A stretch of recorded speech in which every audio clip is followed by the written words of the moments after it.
Hello, everybody. Welcome to another episode of Nerd Chatter.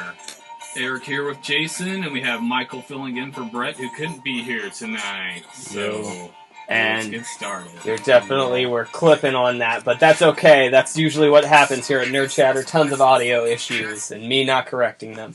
Anyway.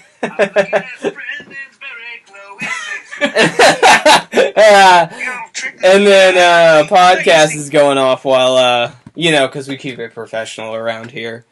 At all times. I don't even have my notes with me, right? Oh, I do! Hey, I wasn't 100% unprofessional. But we were getting into the topic of cosplay and Comic-Con, so might as well kick it off there. Our dear friend Brett couldn't be here. One of his buddies had, unfortunately, a stroke, and he is helping him out right now. So, we wish the best for that dude, and let's continue. Anyway, with Comic-Con coming up very soon for me, September 23rd is the Ohio Comic-Con Expo, and I'm very excited for it. Why are you excited for it, Jason? Because I will be doing a gender bend cosplay of the character Poison Ivy. Now, this could either backfire or go really well. I'm hoping it goes really well, and I'm not ridiculed. On the opposite end, maybe ridiculed. We'll find out once I show up shirtless with a red leather jacket on at a cosplay. You will be ridiculed by some people, because every cosplayer is ridiculed by someone.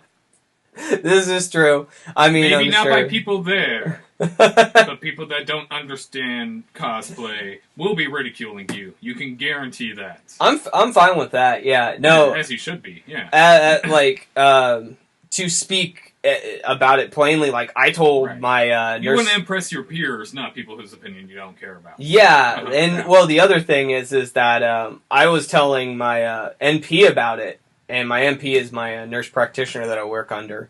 And she was, even asking me stuff. And I was like, oh, you're pretty open-minded about this shit. Which made it, way easier to tell her about it. Whereas opposed to she was just, if everybody that I've told about it, I've kind of, made sure there wouldn't be too much ridicule coming on that end. First. Yeah. Toes in it a little bit. Kinda. And women, not to be too judgmental on women, but women are way more understanding of people's bullshit than dudes are. Dudes will immediately be like, fucking gay, or they'll be like, oh man, no, that's cool. So with women, they're a little bit more like, oh, that's what you want to do? Well, that's great, honey. You go ahead and do that. And they're happy for you either way. They don't give a shit. It doesn't affect their world. So, usually women are a great gauge to test something off on. But I even told them about exactly my specifics of the costume. And I was still like, I get it. It's toolish. I get it. But I want to do it because I think it's fun. And I'm not really that against the idea of going shirtless. It's more so just, I'm not a tool at heart. I am not one of those aggro dudes that go around check out my fucking muscles, but I do take pride in my body, so I guess that's got, I don't know. If you have to specify that you're not a tool, you might be a little bit. Are you going to cosplay all 3 days? No, I'll just be there for Saturday. Yeah. So that is your, you said it sounds fun. Is that what draws you to cosplay? Is that your motivation? Just fun? Yeah, 100%. I have no aspirations. I think in anything that I really do. I don't, which sounds so bad, because I really do, and I go to great lengths to do things that are just strictly for fun and most likely won't benefit me in any way. But I'd rather... This podcast. Yes, exactly. Like this podcast, where again, I've mentioned it before, I spent the money on to go get all of this stuff. Same thing with cosplay, I'm spending the money just to live out, I don't know, some fun little... Just so you can say you did it. Yeah, pretty much. It's the pure essence of me seeing cosplayers and just going I can fucking do that. If they can fucking do that, I can do that. So that's my reasoning for doing it. Also, I almost forgot, the major thing that I had to do for the costume is the red in my hair and beard, and I found this semi-permanent red hair dye that I'm going to dye my hair with. The big thing is right when I dye my hair red that day, that night I'm going to be stripping out the color with this, it's like a semi-permanent to permanent hair stripper. So I'm going to be probably doing an immense amount of damage on on the hair I have. So that's going to be fun too. Are you going to be painting over Can't your wait to start tattoos? losing it. Yes. Yeah, everything. Yeah, exactly. But painting over the tattoos. If they show up a little bit, it's fucking tomatoes there, man. I can't get too obsessive over the paint job if the tattoos come through a little bit. I'm not a fucking movie magic painter here, and it's basically me having my wife doing like a little bit of contouring and then spraying me with green everywhere. Is it airbrush? Are yeah, you doing airbrush? Yeah, I bought an airbrush. I still got to get the paint, but I found a great company called Aqua, and it's like Aqua Interferon or something like that has this really nice kind of forest green that I'm going to use for the character. I hear they make great products that everyone should buy.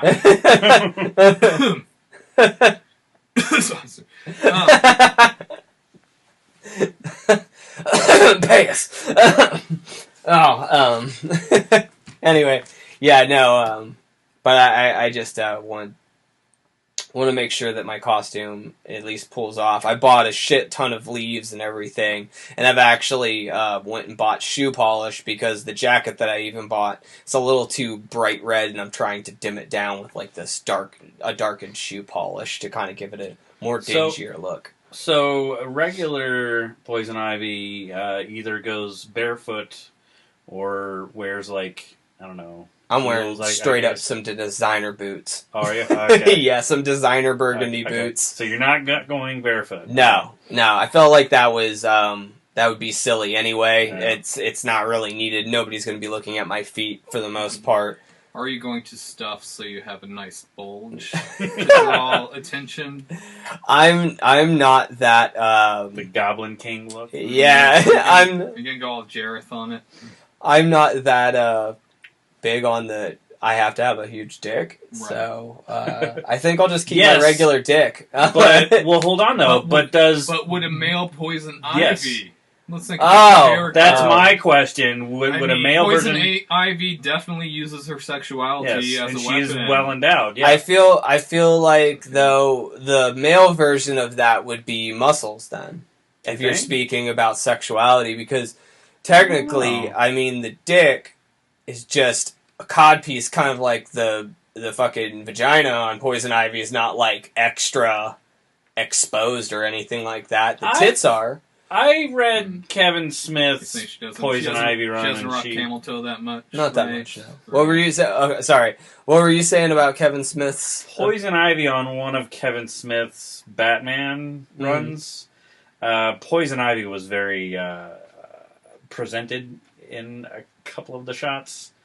That's also Kevin Smith. I'm just saying. Like, not to critique, but he's like, even in his speeches, he talks like heavily about dicks, heavily about vagina, and heavily about like butthole and stuff like that. So he's like, I could see him that relating and translating to like things he would do in comics and shit. And so I'm not. There's always like the flower opening metaphor. Yeah. For the... I mean, even his Catwoman, he did like a toy for Catwoman. Brett showed me like it was hyper sexualized and shit like that. Yeah. So I mean, it is Kevin Smith, and on that end. I'm trying to sexualize the character, but not to the extent of, like, going overboard. Are you going to spray yourself with pheromones? No. Okay.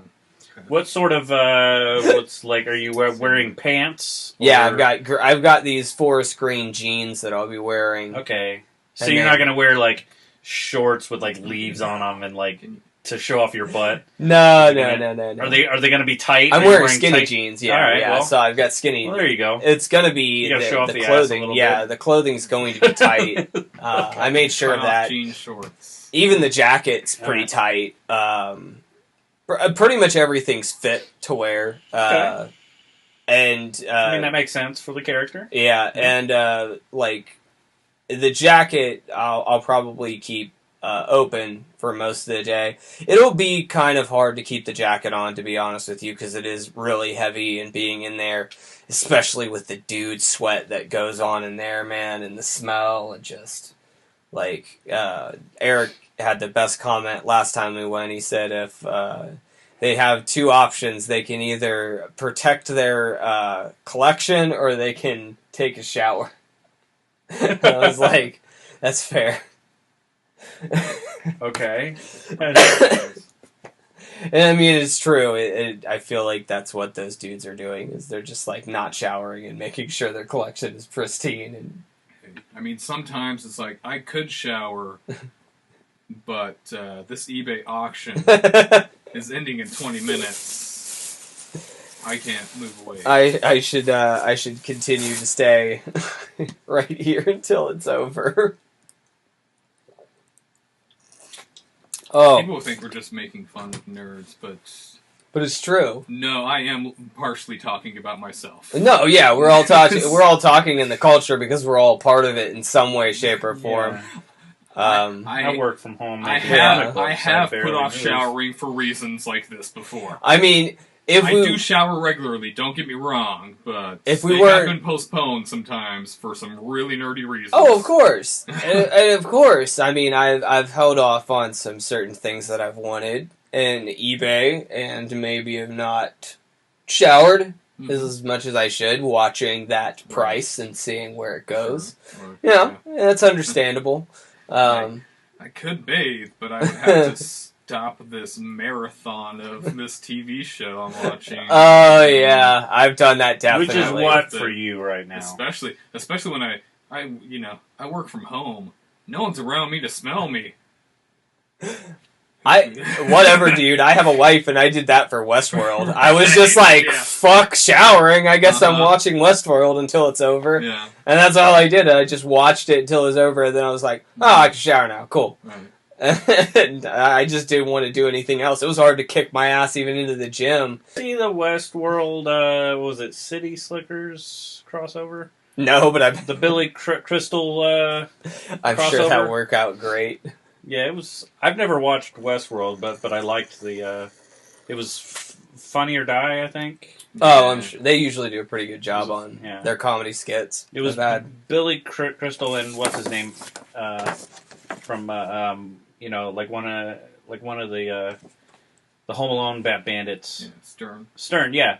It was Crystal and Stern, and Billy Crystal kept shooting and killing Stern. And then they would wake up in a lab, and they'd be like, "All right, what happened?" Yeah, like they'd be interviewed by like scientists. Like, why did you shoot him again? Like, what's the deal? That's fucking great. I'll have to go watch that. Yeah. So as far as the Comic-Con goes, I mean, we've talked about it in pretty good lengths, and it's getting up to the point. My diet is becoming fucking horrendous, which is to be considered because, I mean, I don't want to, I'm not comparing myself to an actor, but I'm just saying, like, when you're getting in ready prepared for things, like, you should at least map out, like, what you're going to do, I think, somewhat.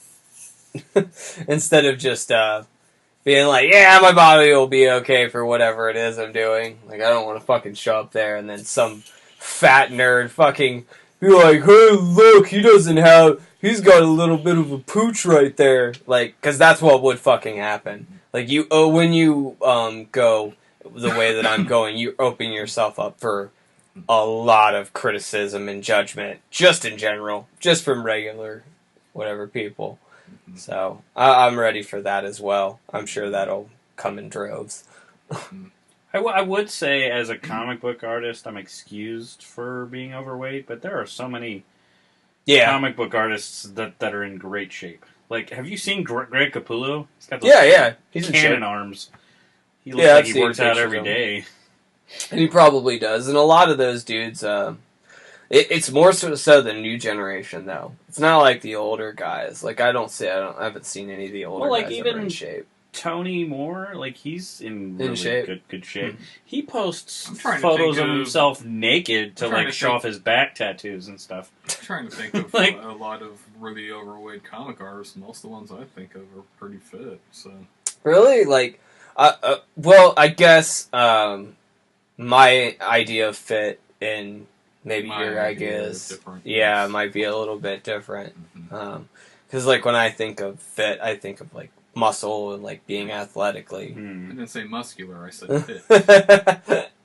Those are not the exact same thing.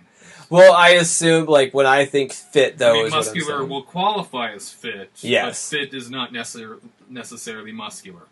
Okay, I see. And for me, if you're fit, it means you're, like, not overall muscular, but, like, you have muscular attributes to you. You know. Yeah, like... In England, fit... Because otherwise you're just skinny, in my opinion. Like, and I guess that could be considered fit, but, I mean, that's like an average person. You can have some tone and still be muscular. I mean, people definitely. Just doing, like... You know, that's you what I'm talking like about. cardio stuff. And fit. That's what I mean. And you're not really, you know... But you would see some muscle to it, like it would... Tone. Yeah, that's what I mean more by, not just like skinny fat. Like skinny fat. I used to be skinny fat, now I'm just fat. like that type of shit. Or like the guys who have never worked out in their entire life and don't do anything healthy, and they just happen to have, like, good genetics. I don't consider them fit, really, either. Like, if you go around eating fucking McDonald's and have a six-pack, it doesn't mean you're fit. It just means you drew a very, very lucky straw, and eventually that goes away. Yeah, around 35 or so, I would say, is when that starts going away, in my experience. Mine was way earlier. Oh, no. Mine was way earlier. Oh, yeah. I went at 26, 27. No. So, and, like, I had to make, like, definitive life choices, like, right then and there. It was either start to become a fat guy or like, a fat, skinny guy. Right. Or, get in shape. And I would say it really started catching up to me about 5 years ago, so... Well, that's also when I started working from home. Yeah. That will do it. So, yeah... That definitely will do it. Mm-hmm. And, like, a lot of my jobs are very, like, moving oriented, things like that, so... Yeah, I mean, it's not like I was doing heavy manual labor that much before, but I was active, at least. I am not now. I'm sitting in front of a computer all day long, every day, so... Yeah, and I mean, even for the Comic-Con, I've switched it up, and my workouts have... I was talking to you a little bit ago about this, but my workouts have gone from... maybe like an hour and 15 to an hour and 30 to now like 2 hour workouts to kind of match and come up with as much as I possibly can as far as getting my body in shape. And I just want to point out, this is with no trainer, this is with no dietitian, this is strictly just me, so please be at least a little generous when it comes to these pictures that'll probably show up on Instagram and be mortifying in some aspects. But yeah. I'm just expecting there to be, like, maybe 1 or 2 photos of me. Who are you asking to be forgiving? Because no, the 5 people that are listening. The 5 people that are listening. Spread the word, our 2 listeners. Yes, if you're going to Comic-Con, which you're probably not, and you probably don't exist in Ohio, so, you know, I'm talking to nobody right now. I mean, maybe I'll share it to my comic book. Because I'm on it. There you go, and then I get like then I'll get pure ridicule. It'll be honest, pure ridicule of just people being like, "Fuck you!" Like, I love those critics because it's like you can't respond to no, you can't. Like they just look at you and go, "Fuck off!" Yeah, like they got nothing. Your shit sucks. You're like, you suck. Yeah. I actually love those because it's better than getting my like approach, honestly. Well, it's better to do that than to actually give out like real criticism, because then when you do, you're really fucking shitting on somebody's day when you start to do something like that. If you just say fuck you, anybody can move past fuck you. But if you like deliberately try and go after somebody's psyche and their thought process, that's fucking cruel. Because you can either destroy them, or they might go and turn around and be like, hey man, that's rude as fuck. I was just trying to do something fun, and you ruined this for me. I just say, I hate you and everything you stand for. That's fair. That's fair. I'm sure, maybe, hopefully one day I'll get people like that. That do that to me. I'll be there for you. Right now, I don't even have that, so... Fuck you. I need at least people... You know how overjoyed I would be if some guy was like, fuck this podcast! I'd be like, yes, thank you. Oh, yeah. Yeah, like somebody... Are you that desperate for attention? I am. Like, oh, so desperate. Even negative attention means someone's looking. Yeah, dude. That whole, bad press is good press. Yeah, that works for me. Because I don't have anything, so... Right. Just sign me up. So should up. we start saying, getting like really offensive on this podcast? I thought about it, actually. Mm-hmm, yeah. I'm honestly, legitimately like, why don't I actually just talk about the stuff that I really think? And see how dark this podcast will really go on. Yeah, especially, like, a lot of the times, I just sound overtly racist. Because you will mean most of the things you say. And I'll be saying things just to stir shit up. I know, but... Not stand behind anything coming out of my mouth. But to be fair, I'll go on a really major rant about something and say a bunch of shit that I probably don't even mean. I'm just saying it somewhat for a comedic effect, but also for the effect of just having fun. And that's how it backfires on you, and people take, like, clips and shit, and they're like, this racist piece of shit decided to speak up against the blacks today, and then it fucking comes out, and they just, like, snip it. Well, thankfully, though, I'm not even famous, so nobody would even do that to me anyway. But... Do you like to play a lot of devil's advocate? Oh, 100%. I am definitely that person. I love, like, even when we were talking... like before, I don't want to get back up on the topic because that's a long-ass topic, but healthcare, like I play devil's advocate to the business people because I understand where business is and where it comes from, so I can kind of assume that, like, people telling me what to do with the things that I created feels just as oppressive as somebody telling you that you shouldn't get free healthcare. Or something like that. It feels as oppressive when you force people to do something, regardless of the situation. What were you gonna say? You're laughing. Yeah, I'm just laughing. Oh, okay. Is it something that I said, or yes? What did I say? No, just that comparison in general. Okay. Well, okay. So what's wrong with my comparison? You're comparing healthcare to cosplay? No, you're misunderstanding. Clearly I am. Yeah, no, I was talking about, like, just the generalization of, like, a business and how, like, wealthy people should, he should be able to keep all of their wealth, yes. Even if it's guaranteed people are dying. Yes. Oh. I feel like you should keep your fuck the poor wealth. people dying, yes. Regardless of everything. Yes. And right. see, this and is where his he humanity... stands. Yes, and this is where his humanity kicks in, and this is where my humanity drops out. And see, it's like, as an atheist, I cannot believe in an afterlife, so when you allow someone to die or you kill someone, that means you aren't sending them to a better place, you are deleting them from existence. They no longer exist. And here's my thought, though. That's why death is so horrifying to me. Why is that necessarily not a better thing? Yeah.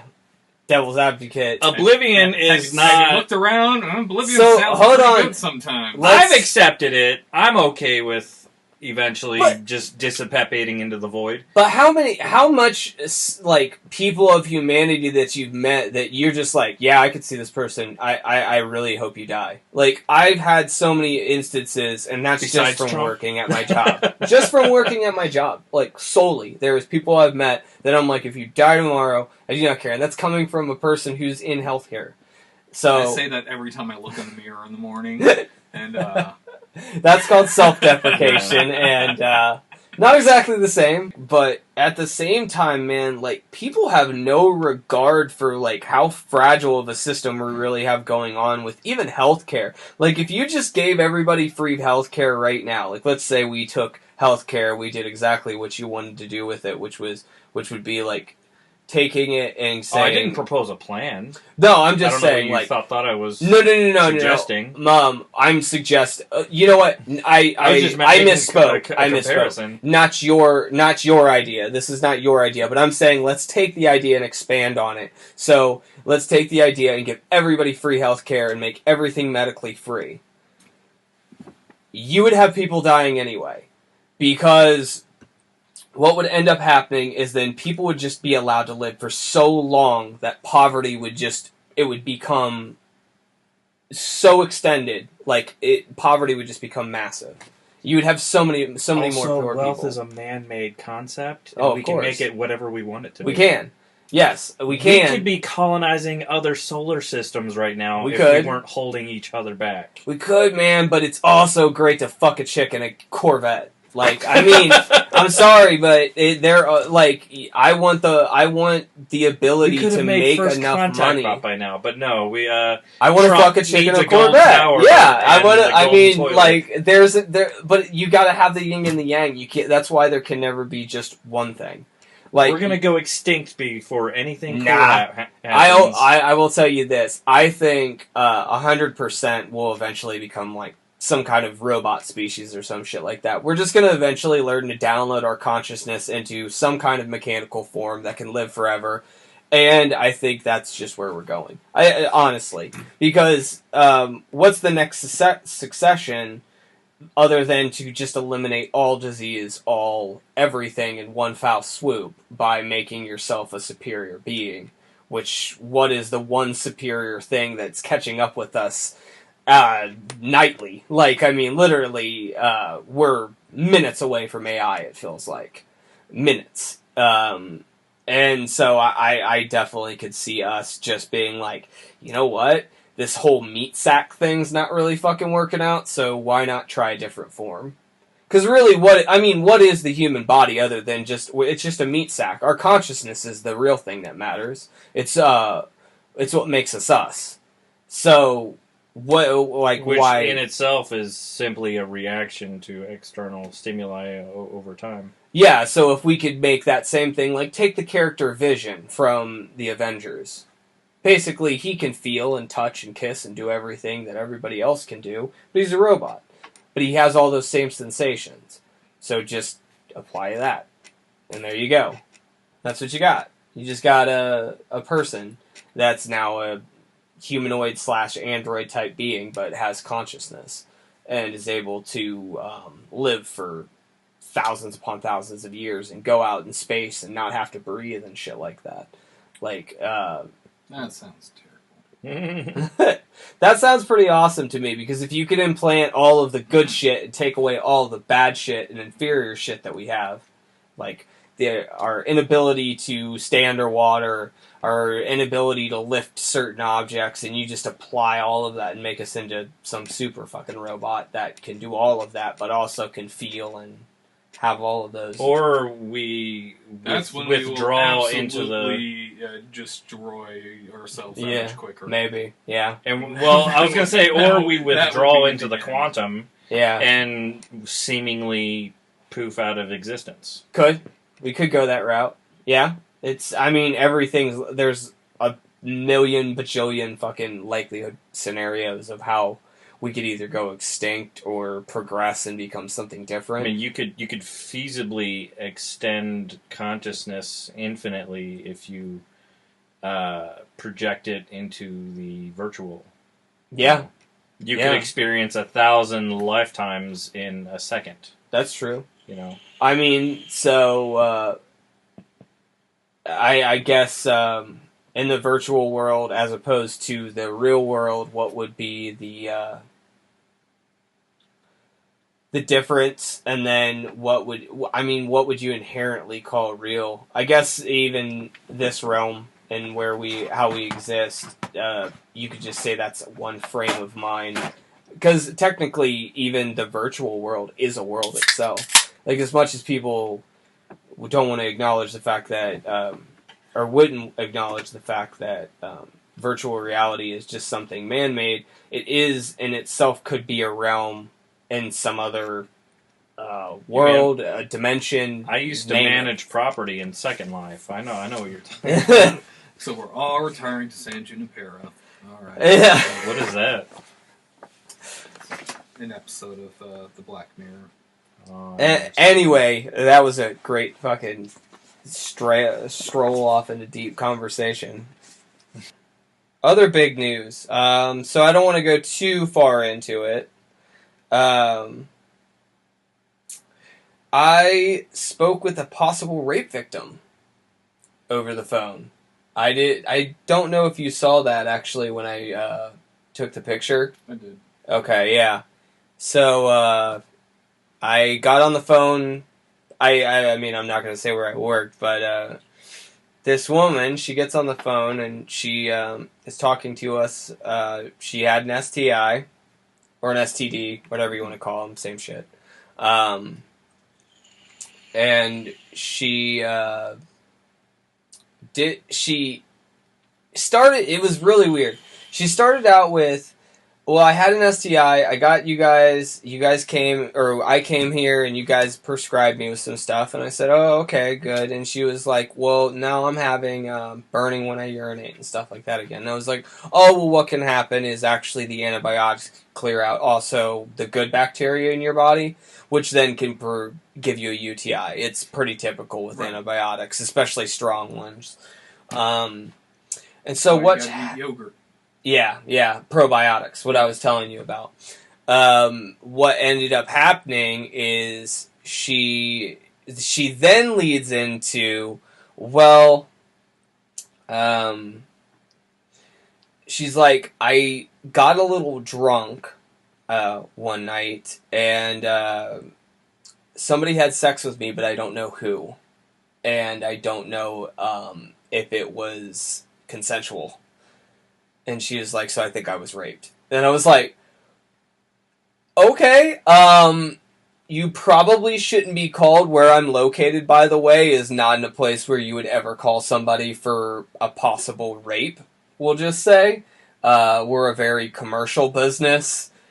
You just wouldn't call us. You would call us for, like, a sick visit, for the flu, things like that, not a very typical, a fucking rape. Basically.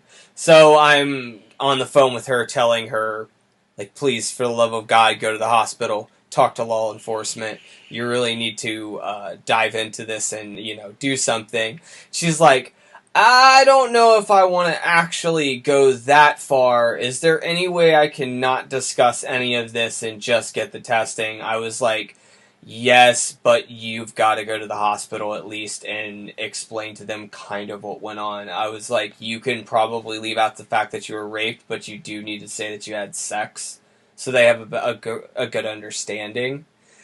And it basically turned into her becoming a rape victim by the end of it because she didn't want to tell anybody, which is crazy. I haven't talked to her. I have no clue what happened to this woman, and I probably never will. But I mean, it just was the strangest thing on earth. This conversation's probably going to go nowhere, but I mean, just for me, it was fucking weird. I've never had a conversation like that with another human being where, like, it was like, oh, this is real, and you're actually going through something that may be detrimental to your life, but you're not acknowledging it. And I can't tell you to acknowledge it because in our profession, we're just supposed to say, you should talk about it, but you're not obligated to. It's pretty much in our standard practices that anywhere you go, even a hospital will say, well, even if you say, I believe I was raped, the hospital still has to say, do you want us to call the police and report it before they go and do it? They can't just call the police and have them come because it's against your rights. As a person, you can still keep it silent if you want to. And even then, I called the police for someone once who was raped, and by the time the police got there, they didn't want to press charges. So. Was it that guy that wandered out of the condo? Yeah, there was a guy when I worked at a place. I worked in a building. Yeah. I worked in a building, and a guy came out the staircase saying that he was just raped by like 4 or 5 guys. Jesus. Yeah, that's in the building. intense. And, yeah, it was. But he didn't press charges. So that's on him. I called the cops for him, you know. Yeah. And I think that's the... I mean, I don't want to say that the culture is kind of pushed towards that, but it is. You know, like, I mean, especially for a guy. Like, I was explaining it to my MPs when I was talking to them after she called, because I was just like, this was a really weird conversation I just had and kind of trailed off on it, and I was like, I think even if I got 100% wasted and had sex and she took full advantage of me, I would never claim rape. Like, it just wouldn't. I just never would. Even if she did legitimately rape me. If I felt threatened and I thought that she may have transmitted something and I was like, yeah, I would. You call and... If I was physically forced into something like that? I'll explain. If something sexually was transmitted and she knew about it, I would press charges then. But I wouldn't press charges as a rape, if that makes sense. Like, so, if you were beaten and, like, tied down and shit? Like, that I would probably charge yeah, the beating and not the rape. That turns into assault, too. Yeah. I'm just kidding. No, I would probably at that point, because there's there's an act of violence towards that, and that's a little bit more... I mean, that's essentially what rape is. It's violence. Yeah, I feel like there's so many different guidelines for what rape is. It's not that fucking black and white, because rape can... It's according to the victim. If the victim claims rape, then that's what it is. Because, I mean, technically there's tons of dudes that probably get raped all the time, and it's never getting reported, and the reason why is because, like, it's not the same a lot of times. Well, that too. When it comes to guys. Yeah, I know, heavily. Women have a hard enough time getting anyone to believe them, as if, you know... No, you're right. If it's super unbelievable that... Yeah, that a woman could get raped, yeah. Right. But guys, you know, there's the mindset that guys can't get raped. But the other problem is that because there's a lot of other women who have gone and come out and said they were raped and not really been raped...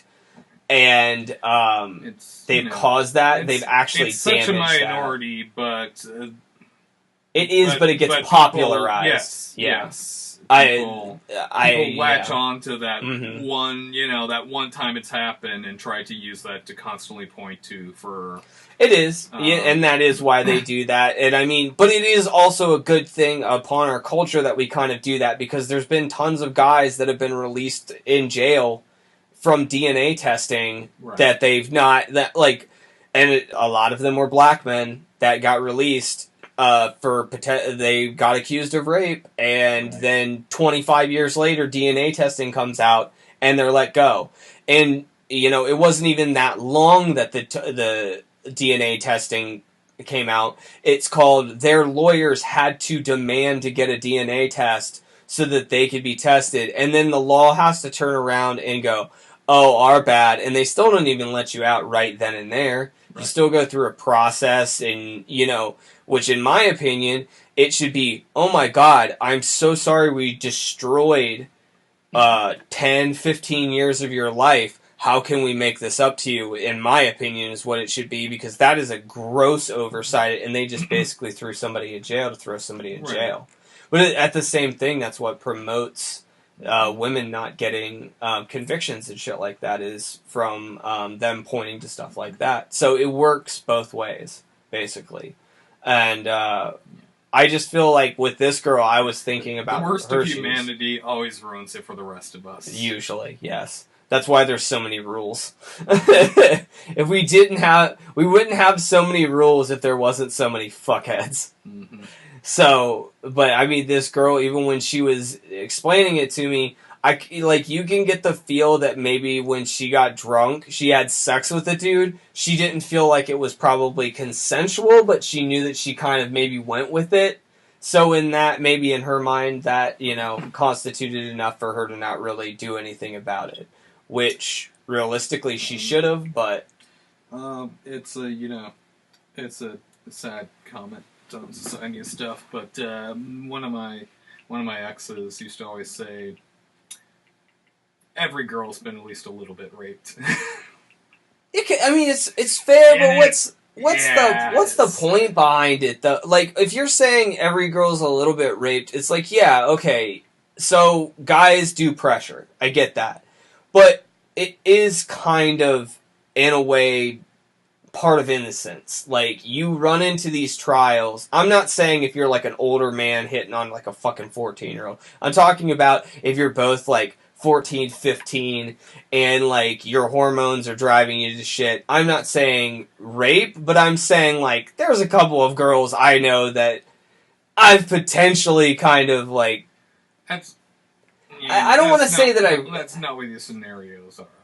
Yeah, I know what you mean, but man, that's where it draws to like such a fucking thin razor line of like what is rape and what isn't, because... So you're talking you've pressured girls into sex that didn't want to have sex. I don't want to say pressured, because I don't feel like there was I was putting real pressure even on them, but I felt like there was reluctance from them, if that makes sense, but not like an overall sense of, no, I don't want to do this, but like, oh, should we? Is this the right thing to do? And I'm like, come on! Like, in the sense of that, yeah, I would say I've gone a little bit. Age, yeah. Girls are like that. Yeah, but I mean, so... and guys, too, it's, Yeah, so... if you're talking, like, teenage, Yeah. And that's what I mean, is so, like, am I guilty of that, then? Like, because in my adolescence... I had adolescent moments and was trying to get something that sounded awesome. Did she tell you, no, I don't want to do this? No.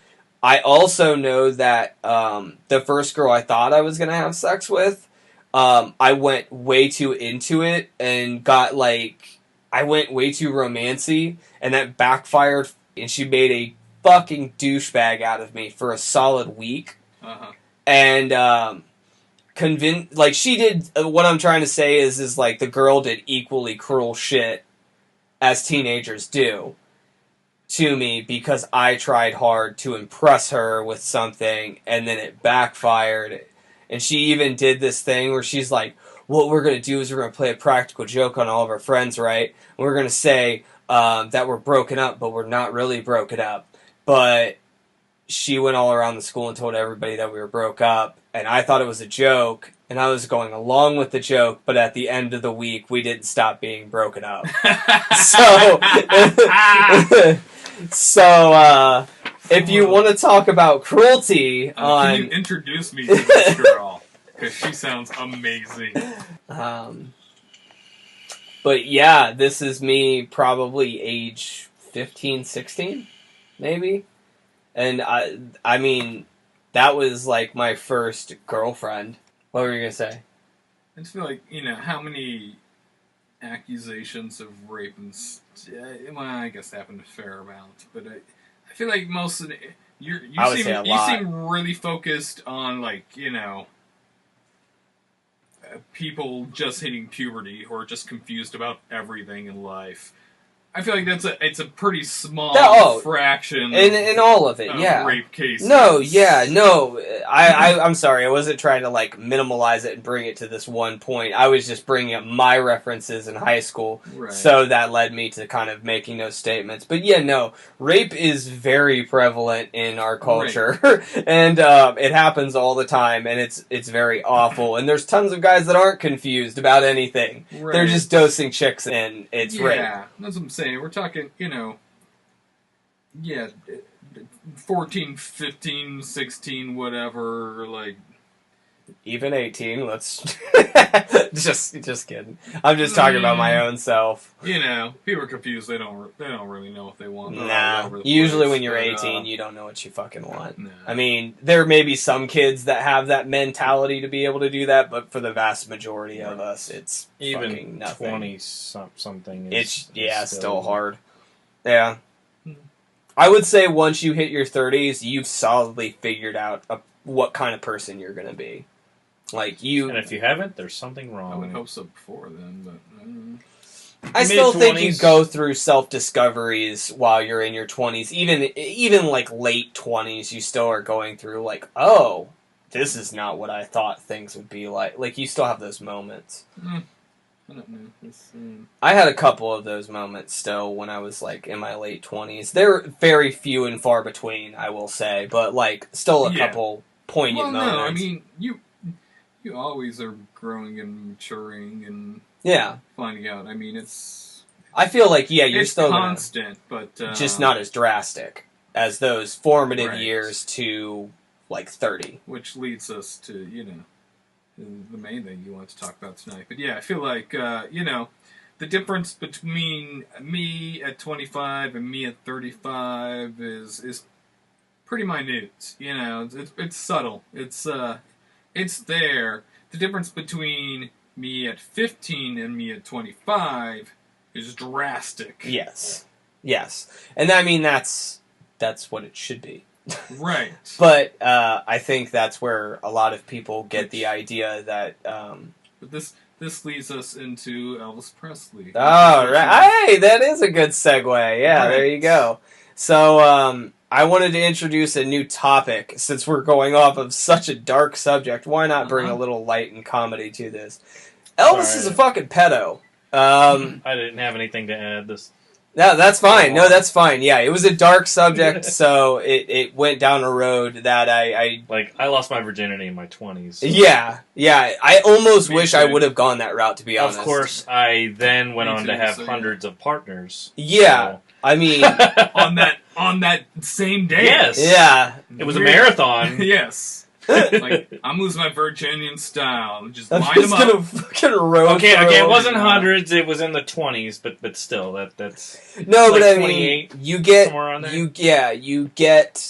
a better grasp on sex the older you are. The younger you are, the worse it is, just because of how clunky everything is when you first start out. Like, I mean, your dick doesn't work properly. It always fucking betrays you. Oh man, the first time I was with 2 girls, it didn't work. It didn't. That would suck. I ended up being sidelined. Does work properly? Yes.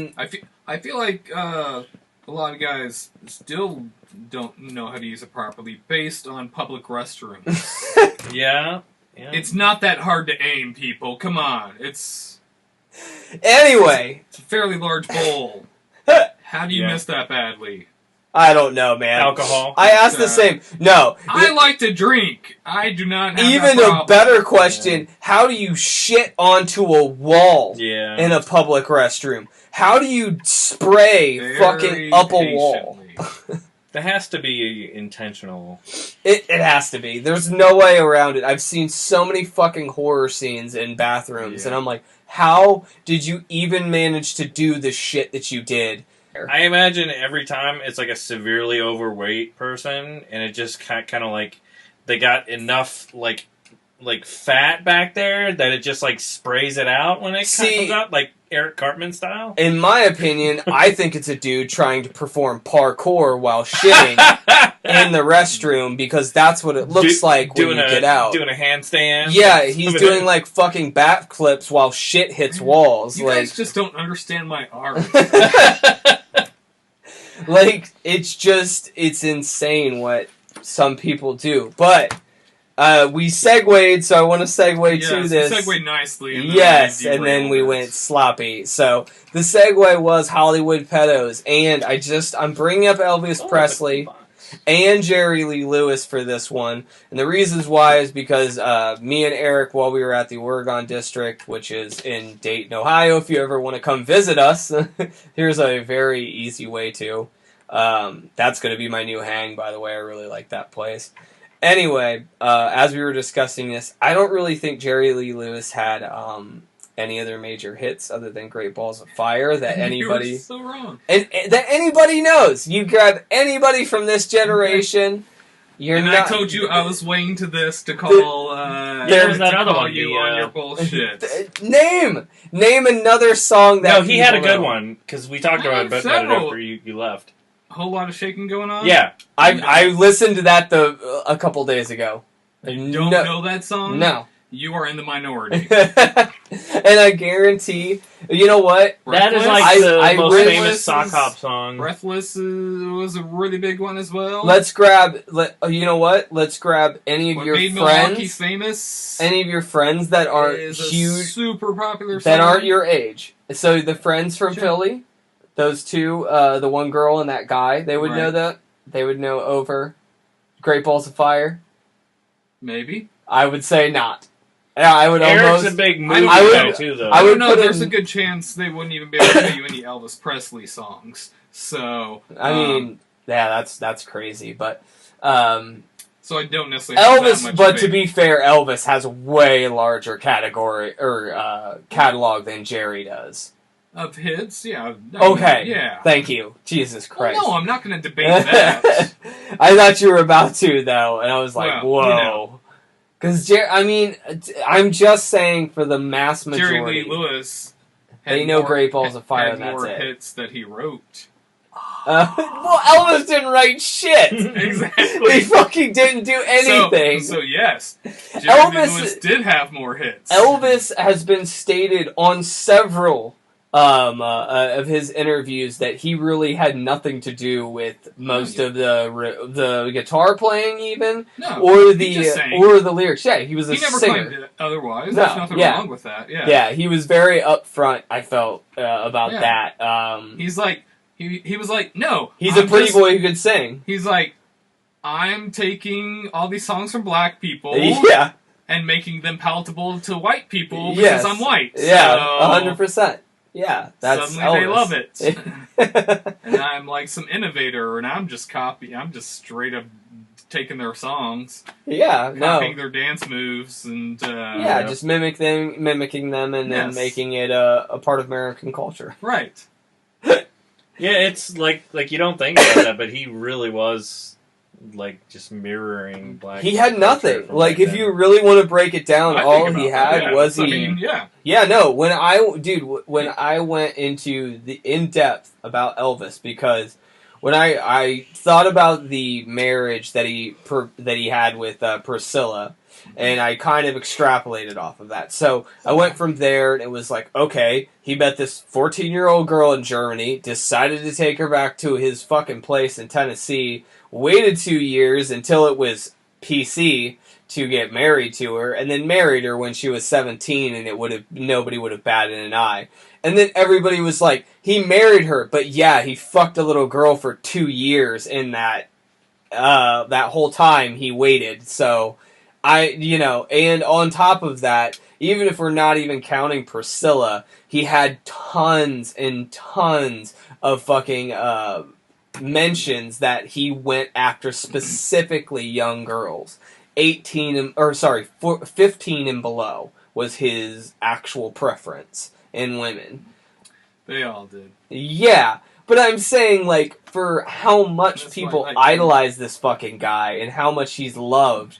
They have a blatant, like, mask over their face the minute you bring up the fact that he's a fucking pedophile, and he was a pedophile, and if he were here today, he would be charged 100%. Right. He'd be treated like Michael Jackson was. Right. Exactly. Ran through the fucking mud, brought trial after trial. I mean, Michael Jackson had millions of dollars taken from him by the government and by the people who were...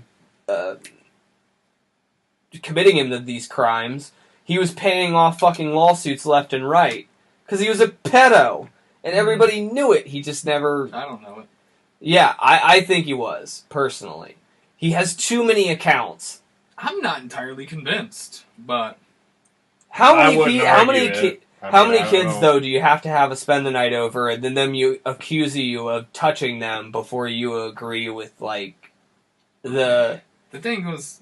It's kind of like the Cosby scenario, like how many women have to get raped before... The thing is, Michael Jackson was kind of mentally a kid still. He was, but that doesn't take away from the fact that he was giving kids Jesus juice and fucking them.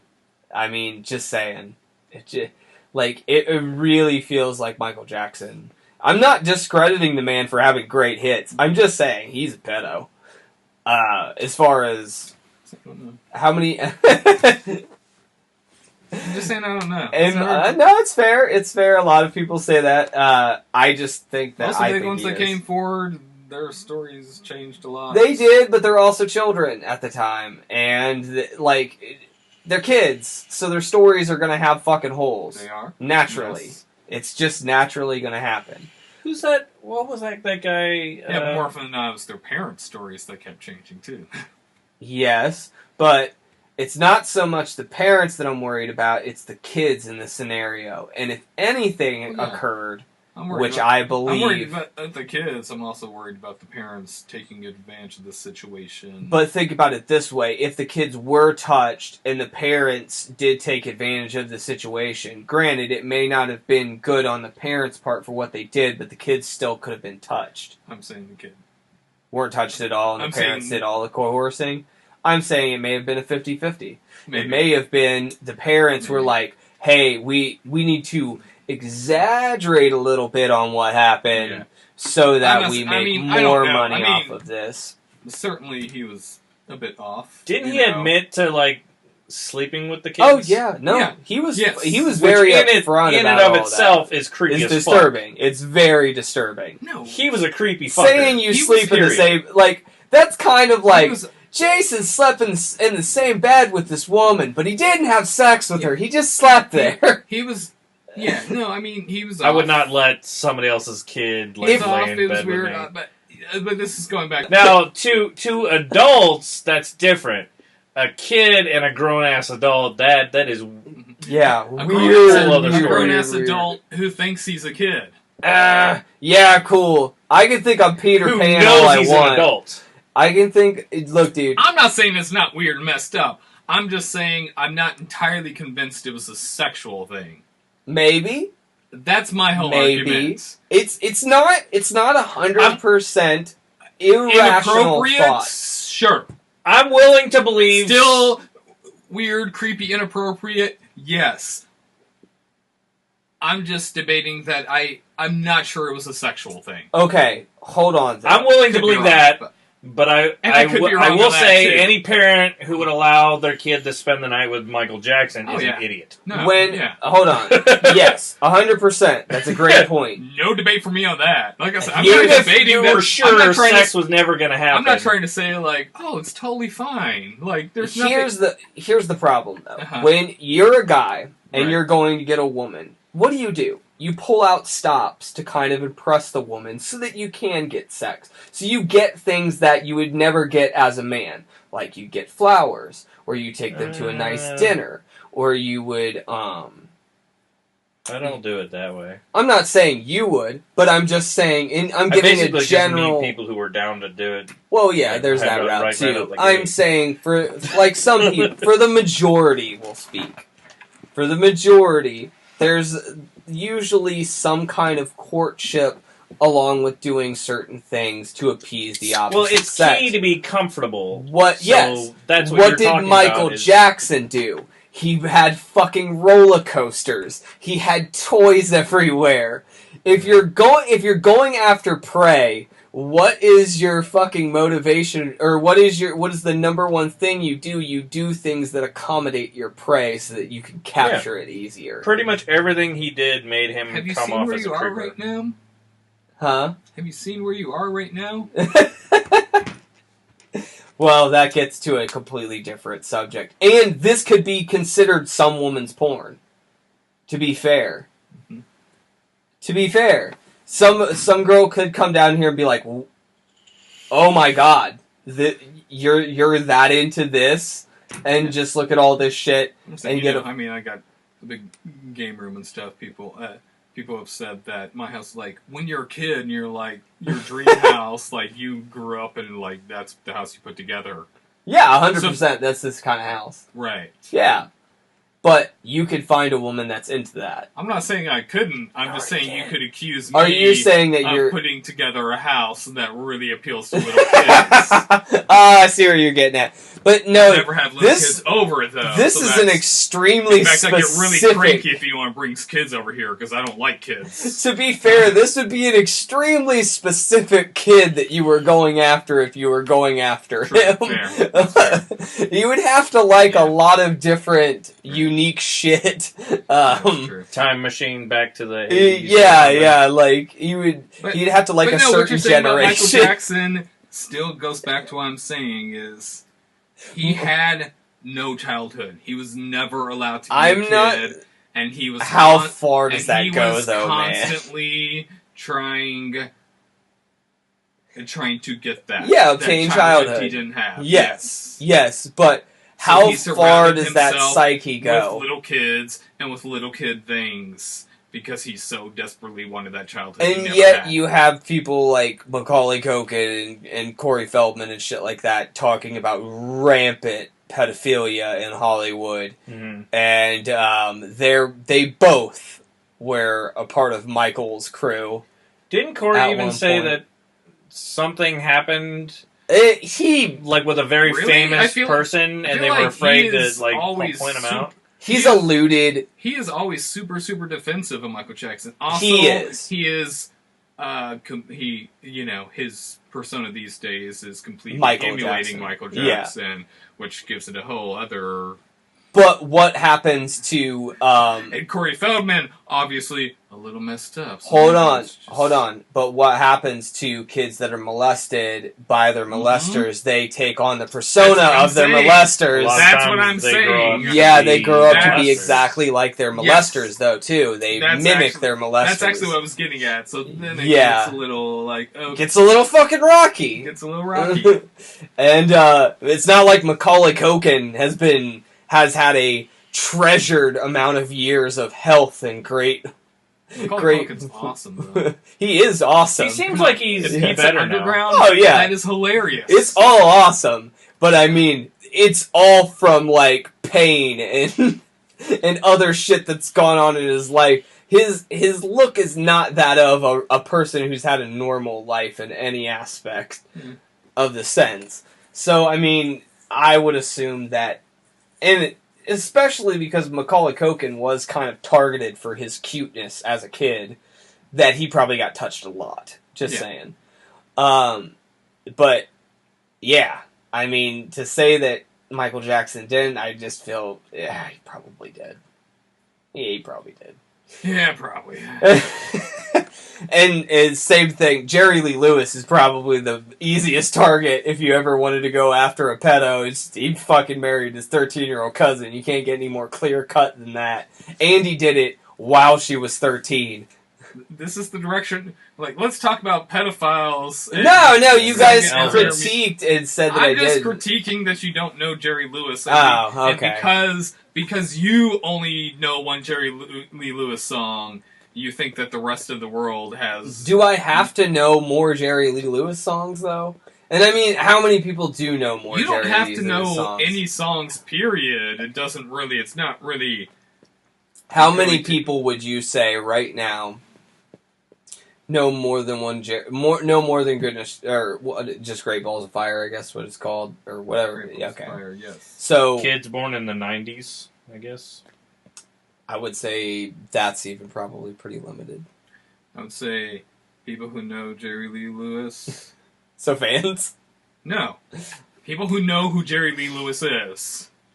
So I'm pretty sure we can walk up to some 20-year-olds. I know more about his pedophilia than I know about Jerry his music. Lee Lewis, and they'll just say, who is that?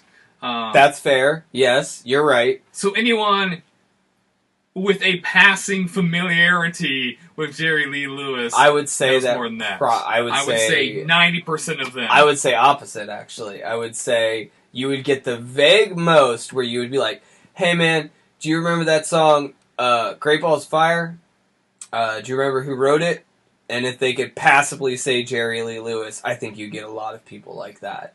I also think on the other end of the spectrum, you get a lot of people that'd be like, hey man, what's that one song that you heard from Jerry Lee Lewis? If you knew any songs from Jerry Lee Lewis, they would say Great Balls of Fire. And that's it. I'm not saying it's not his most popular song, just I'm saying it's not his only popular song. I agree with you there, but I agree with the amount of... I disagree with the amount of because that's people. what they named the movie after. That's why it's the only one you remember. Because they called the movie about him Great Balls of Fire. Well, no, because I knew the song before I knew the movie. The movie, I knew the song way starring before Dennis I knew Quaid the as movie. Jerry Lee Lewis and Winona Ryder as his cousin. Yep. And they even hinted towards his shit on Walk the Line, too, I think. Was he in it? I think so. He was in it for like... Well, I mean, somebody who portrayed him was in it for like 2 seconds. Right. And they were just talking about like how much of a... well, especially if... I mean, you're gonna get into the Big Sun recording artists. Johnny Cash and Jerry Lee For a Lewis. second, I thought you were talking about the movie Walk Hard. Oh!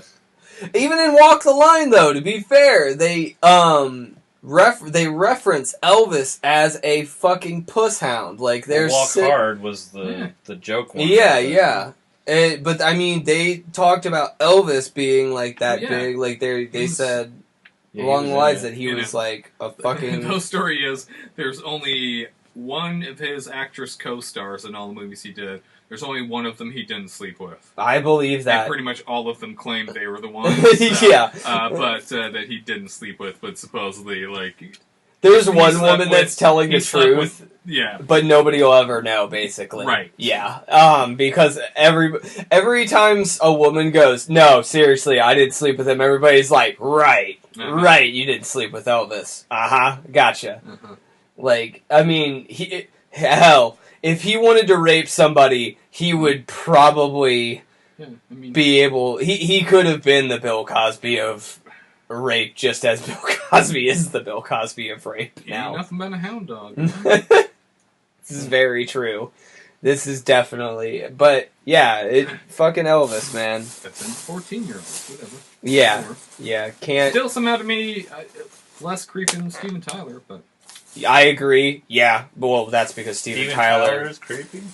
Fuck yeah, Steven Tyler's creepy. Yeah. Well, I mean, he's creepy just in general. But he's creepy because he put his 14-year-old daughter at the time, or was she 16?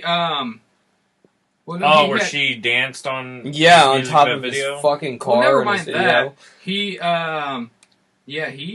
He got together with a 14-year-old. Yeah, that too. He got convinced her parents to give him legal guardianship so he could take her across state lines and stuff.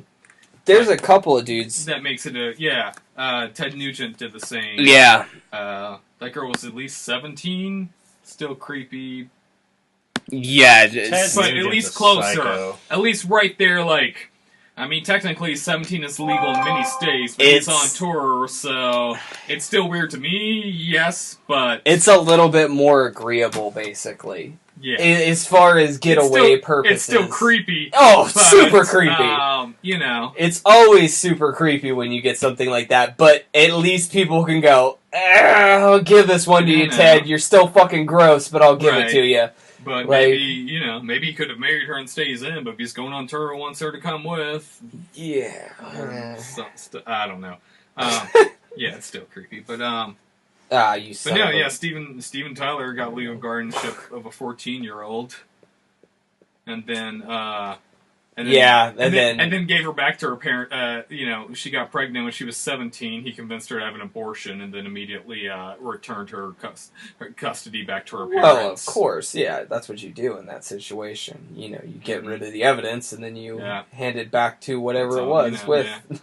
Jimmy Page had a long relationship with the 14-year-old. Yeah, Jimmy Page has... She was kind of,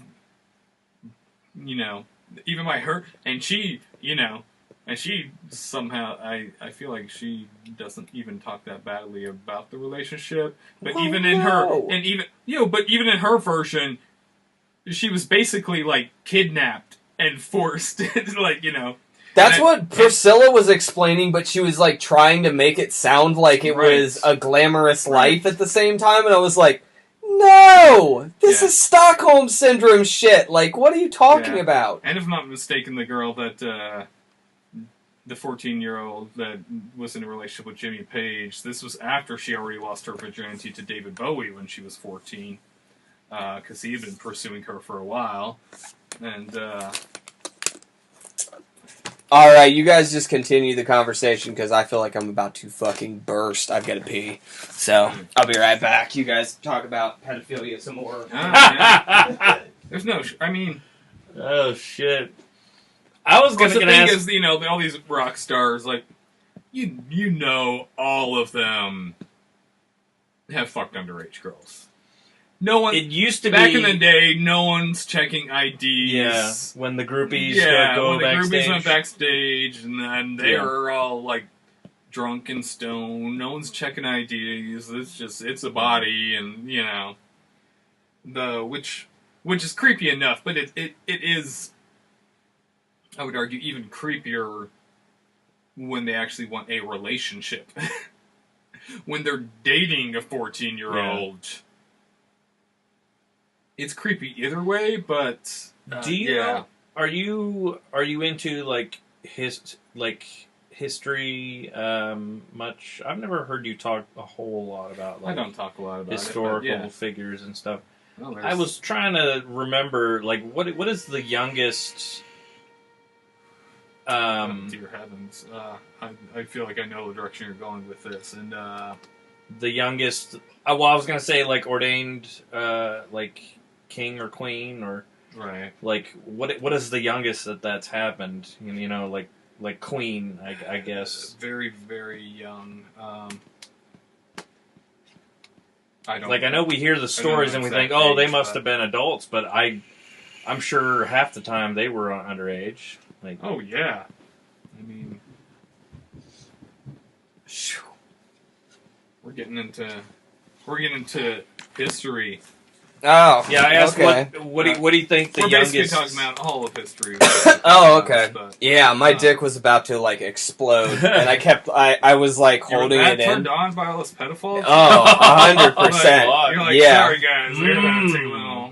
Yum. About to just unzip these jeans. I started actually getting like bladder cramps. I don't know why I held it in. We were having a good conversation, so I was like, I don't want to interrupt. Oh god, this hurts. Like, why am I doing this to myself? So anyway, about yeah, I was curious what the youngest woman that like historically the like King of England took on as his like baby maker, basically. Well, I mean, if you want to talk about just now, like what they're doing in like third world countries and shit, where they're marrying off like 7 and 6 year olds. Yeah, like in North Africa. Yeah, you're seeing like. And then like I don't want to get this under, wrong though. It's like Iran or Iraq or something like that. One of those like probably Afghanistan. More. God, I don't want to like. It sounds super racist, but like it's a third world country, and basically they just. Like, a lot of times what happens is a guy comes in and rapes the girl, and then he can either take her as a wife or not, and then she's disgraced. And, like, they'll throw acid on her face or fucking do some other inhumane piece of shit thing to do. Well, it's a lot of superstitions that people cling to. Yeah, I mean, there are... From what I hear, if you want to seeing them, but here they're still like pretty common practice amongst a lot of like African tribes when you know. I mean, if you want to wipe out some people, when the husband dies, the wife has to like still in mourning, like within like 24 hours, has to have sex with whatever the husband's closest relative, brother or dad, whatever, and then he takes on the. No, it's just like to like basically to like exercise the spirit or whatever kind of thing. Oh, so it's like a even stranger, right? Like and it's like ritual. You know, and they're like they're mourning, they're distraught. They certainly don't want to be having sex with their dead husband's brother over his dead body. But if they don't, they're just ostracized yeah, completely that's from the community, super... which is, Can you imagine, like, the first sentence? They rely on, the community so much to get by that... Could you imagine, you though, children, like... You just sit there and you do it, you take it. One of the guys was just a fucking sadist, and he just had, like, no problem fucking his brother's wife over his dead brother's corpse. Right. And then he was just so happened to be the king of that whatever village, and was like, that's what you gotta do if you want to be in this village. And then... For, like, thousands of years, that's what they had to do, because one fucking guy decided to be a piece of shit. That's where most belief systems... That's where all belief systems come from. Well, yeah. Somebody in charge one day said, this has to be done. Yeah. Yeah. They come up with some things they want happen. And then they might say, it's because God said. Yep. 100%. God told me to. It's always the fucking story. It always starts out You can't argue with it. No. How could you? Yeah. If you have an infallible being telling you to do something, and then you're trying to argue it, and then the argument is, well, you just don't understand God's way. It's like, what? Like... Yeah, those people just say whatever the fuck they want. Yeah. It's kind of, Oh! We're branching off. No, this is a perfect segue, though. But I'll let you finish. Yeah. Go ahead, and I'll let you finish. To the topic, because we're getting back into like history and stuff like that. How much of it do you think is a cultural thing? A cultural, you mean like our culture, or just overall? Just culture in general. Just culture. Like, okay. Changing cultures and stuff. Like, you talking about Elvis, and even then it was kind of... okay. I see what you're saying. Girls back in the day, it was not uncommon to get married at like 15. I think that does play, but here is the one issue. Even when they were speaking, because I had a lot of people on my Facebook when I did post about Elvis being a pedo. Everybody jumped on that. At the time, and I said, well, at the time in America, 16 to 17 is the legal age. It's not like he grew up in a fucking foreign country. He went over to Germany and decided to go after a 14-year-old. Right. There was no, like... No, yeah. And that's why I certainly wasn't debating you when you brought that up. But, it's... I feel like that's a really bullshit argument as far as Elvis goes. Yeah. And in America, since the 1920s, it's been that way. Right. Before then, we had some crazy age, I think. Yeah. It was something like 12 or some shit. But then everybody realized, hey, fucking a 12-year is not okay. If we go back a little earlier, a little more common. By the time Elvis was doing that, I feel not like so people common. were starting to be like, Please don't do that. I mean, maybe, maybe it still wasn't that uncommon to get married at like 15 or 16, but usually they were marrying their high school boyfriend who was the same age as them. And what people don't understand is that famous people just Elvis get away was with 10 years older at that point. If I'm not mistaken, he was 24. He was in the fucking army. Yeah, he was While like 20, he was trying to go 24. And even this is the disturbing thing, though, in articles is even in the articles they even stated something like, and Priscilla. He gravitated to Priscilla because of her grown-up, woman-esque type looks. I'm like, so you're advertising that a 14-year-old girl... was not grown up at all. Yeah, you're trying to, like, make her seem more adult because the real reason behind this is that he fucked a 14-year-old, and nobody wants to acknowledge that. Because even now, people are still going like, God, that's a really tough one to get past, but we're going to defend it. We got to defend it. He's our guy. Around that time, women were starting to want things like, equality, rights, independence, things like that. So you had to go younger if you wanted that real, like, subservient. And that's literally what he went that for. You could mold. Too, by the way, right. He picked. I mean, when it came to that, as she was explaining her life, she had to live in a completely isolated world. Yeah. She wasn't around. Who does that? Let's just think about the type of person that isolates another human being and subjects them only to their world and only to what they enjoy. Oh, that's right. People who kidnap kids and keep them over the years. They ingratiate them into a system that the kid then could follow. Just how, like, the military does it to kids. Right. Where they take, 17, 18-year-olds and they tell them how awesome the army's gonna be. And then when they get there, they realize, oh, that's not what the fucking army is. But they're already in too deep. So they just stick with the fucking program. Well, that's what these guys are doing. It's the same thing. It's called brainwashing kids, and they're doing it. And Elvis is just as fucking guilty as any pedophile would be in any circumstance. It just so happens that he was a famous musician who had so much at that point. At the point of his career when he met Priscilla, he was very famous. It's not like he wasn't a treasure at that point. I would say, to be fair, he did gain more and more fame throughout the years, and those were kind of his beginning years, but he still was in movies, and he was actually commended for going to fight when everybody knew that he had, like, a much lushier lifestyle than a regular fucking troop would have had. In any scenario, it's not like he sensed any danger or anything like that. He was treated like a celebrity would be in that scenario.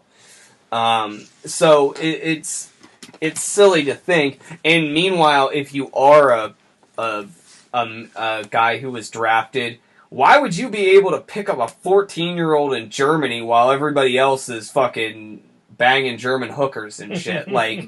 Think about your circumstance and what you're privileged to do as opposed to what other guys were probably doing in that same scenario. So it's just, it's ridiculous. Here's one we haven't brought up yet. And I don't think I mentioned, I don't know if you know about this one. Bill Wyman. Okay. From the Rolling Stones. He dated a 13-year-old. When he was 47. Okay! Wow! That is grossly inappropriate. Ended up marrying her when she turned 18. Yeah, that. He's 52. That seems okay. Yeah, right. They later got divorced. Okay. And then his son, from, like, a previous marriage, ended up marrying her mom. Oh my... Whoa, what a turn of events. Were her mom and the son the same age? Because that makes it even better. Possibly. I'm not like sure. The son was 30 and the mom was 30 and the kid was... I'm not sure their ages, but it's possible that they were probably closer in age than those two together. Right. So creepy old fuck. Mm-hmm. Ooh. Ew. So that's one you don't...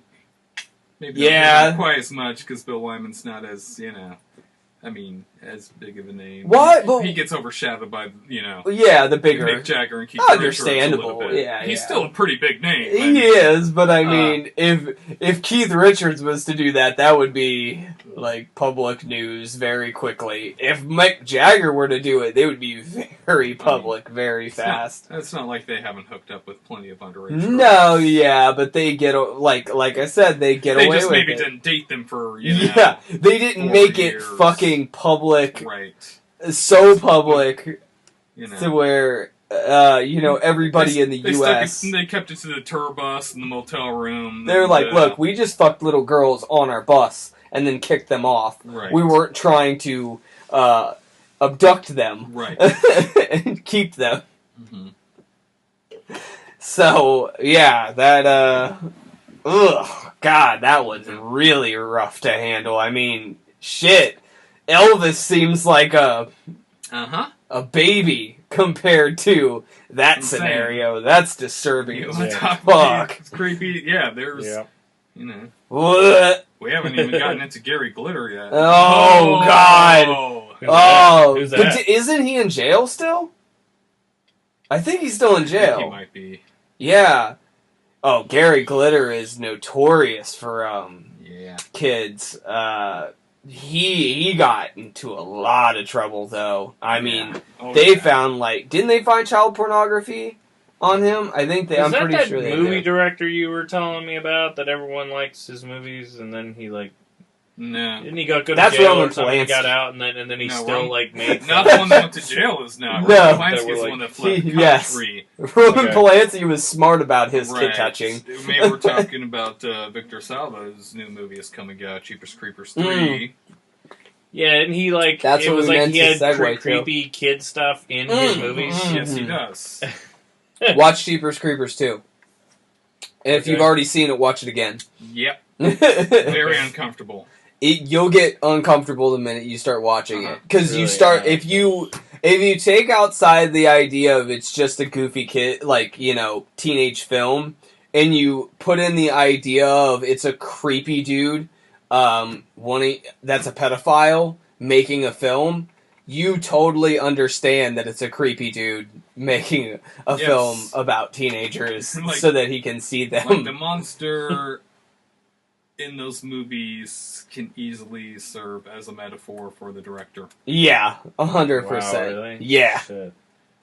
100%, especially Jeepers Creepers 2. I mean, it is so obvious. It was there in the first one. Oh, yeah. The second one, even more so. Blatant. I mean, in the first one, they at least try and throw in some horror. Yeah, with the longing shots of boys in their underwear. And him sniffing the clothes. You remember that in the first one? Yes. Justin Long's clothes. He was taking, I think it was actually his underwear or some shit. And he took it and he pressed it up to his nose and went, like, got a deep breath in and everything. It was real fucking creepy. And, yeah, that was his, that was just the first one. In the second one, he's got roughly 16 to 17-year-old boys all on top of a school bus, probably about 12 of them lined up suntanning on top of a school bus. Yeah. With their shirts off. What? Yeah. That's just a whole scene. What the and then on top of that, like, the killer supposedly makes all of his weapons out of his victims, so, like, he throws a ninja star, and it's the belly button of Justin Long, and it's got that tattoo on his belly button, which was, like, highly subjective as sexual, because, like, no guy would ever have, like, that weird rose tattoo belly button thing, and he put that on there. Like, only a gay person... A gay man would have something like that on them. Honestly, no straight guy in a film would ever have that kind of weird tattoo. But he put that on him, and, yeah. Yeah, it makes it very uncomfortable watching. I mean... 100%. I mean, to be honest, the main reason I have no intention of seeing Jeepers Creepers 3 is because I thought the first two just sucked in general. That's fair. But but yeah, they... made me, and this is, and this is where we get to a debate on separating the art from the artist, which I think you really have to do, because as we're talking, I do that a lot. As we're talking about, if you can't, you will not be able to enjoy any art because they're all fucked up. Yeah, in some aspect. Yeah, usually. The more you find out about most your artists, the more you're going to be like, I'm out. And the more, like, even to add to that, like, the more stable the person looks, the more I start going, like, what the fuck's going on? Like, because there's always going to be that Roman Polanski situation, where, like, we're like, he's such a great like, I like his work, man, but, whoa. He's a great director. But the thing is, and this is where I... Gotta touch kids, apparently, to be good. And this is my whole thing. And, I can still watch Polanski films. I can, too. One, because they're good, which is an important part. But two, because... Whereas, Victor Salva's films remind me of the terrible things he's done. Yes. Yeah. Polanski's... Not so much. Don't. No. Like, if Polanski suddenly is, like, adapting Lolita to film, I'm probably going to be a little more uncomfortable watching his version of Lolita. That's going to be a whole different scenario. But, I can That's still, fair. I can still watch Rosemary's Baby and be fine. Yeah. So, yeah. That's fair. When, if he starts putting stuff on film that parallels his real life in those then areas, it starts to get real creepy. Yeah. Then I have a harder time separating the artist from the art. Like, I'll watch Two Jeepers separate Creepers things, 3. yes. When they start merging a little, then yeah. I'll watch I can't Jeepers separate it Creepers because 3 they're not separating it. just so I can talk about Jeepers Creepers 3 Right. and how probably creepy this is going to come off. Because if he's so bold to go on the second one, I would love to see what he's going to do on the third. Just going to have maybe naked 14-year-olds fucking in a field or some shit. And I know a lot of people, I've seen a lot of people try to defend Victor Salva over Polanski, because those are the two. Anytime someone starts, I feel like anytime Victor Salva comes up, people reference Polanski as the obvious, just because they're probably the two. I feel like, why are we defending any of these people? I shouldn't defend any, but people will be like, but people's thing is like, Victor Salva did his time at least, which just means he got caught. Yeah, but that that almost makes it worse. Well, he served his time. He paid off his debt. Polanski hasn't. Like, he got caught. Yes. Fair, also, I guess. And Polanski, they didn't catch him. So, yeah, but also, let's throw this into it. I mean, if we really. And this is a terrible, terrible direction to go, but apparently I'm going this direction. Like, trying to say that one is not as bad as the other. It's a terrible direction to go, because they're equally bad. Yeah.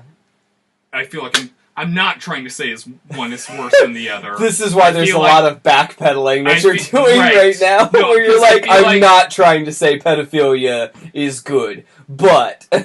Oh, no, I'm not trying to say, like, what Victor Salva did is worse than what Polanski did. Yeah. I'm afraid it's going to come across, but I'm trying to figure out... Yeah, you know what? Whatever. I don't even care. Victor Salva molested a boy on the set of his film. Yeah. Polanski's shit was in his personal life. So it's a different dynamic. Polanski kept it professional, is what you're trying to say. Right.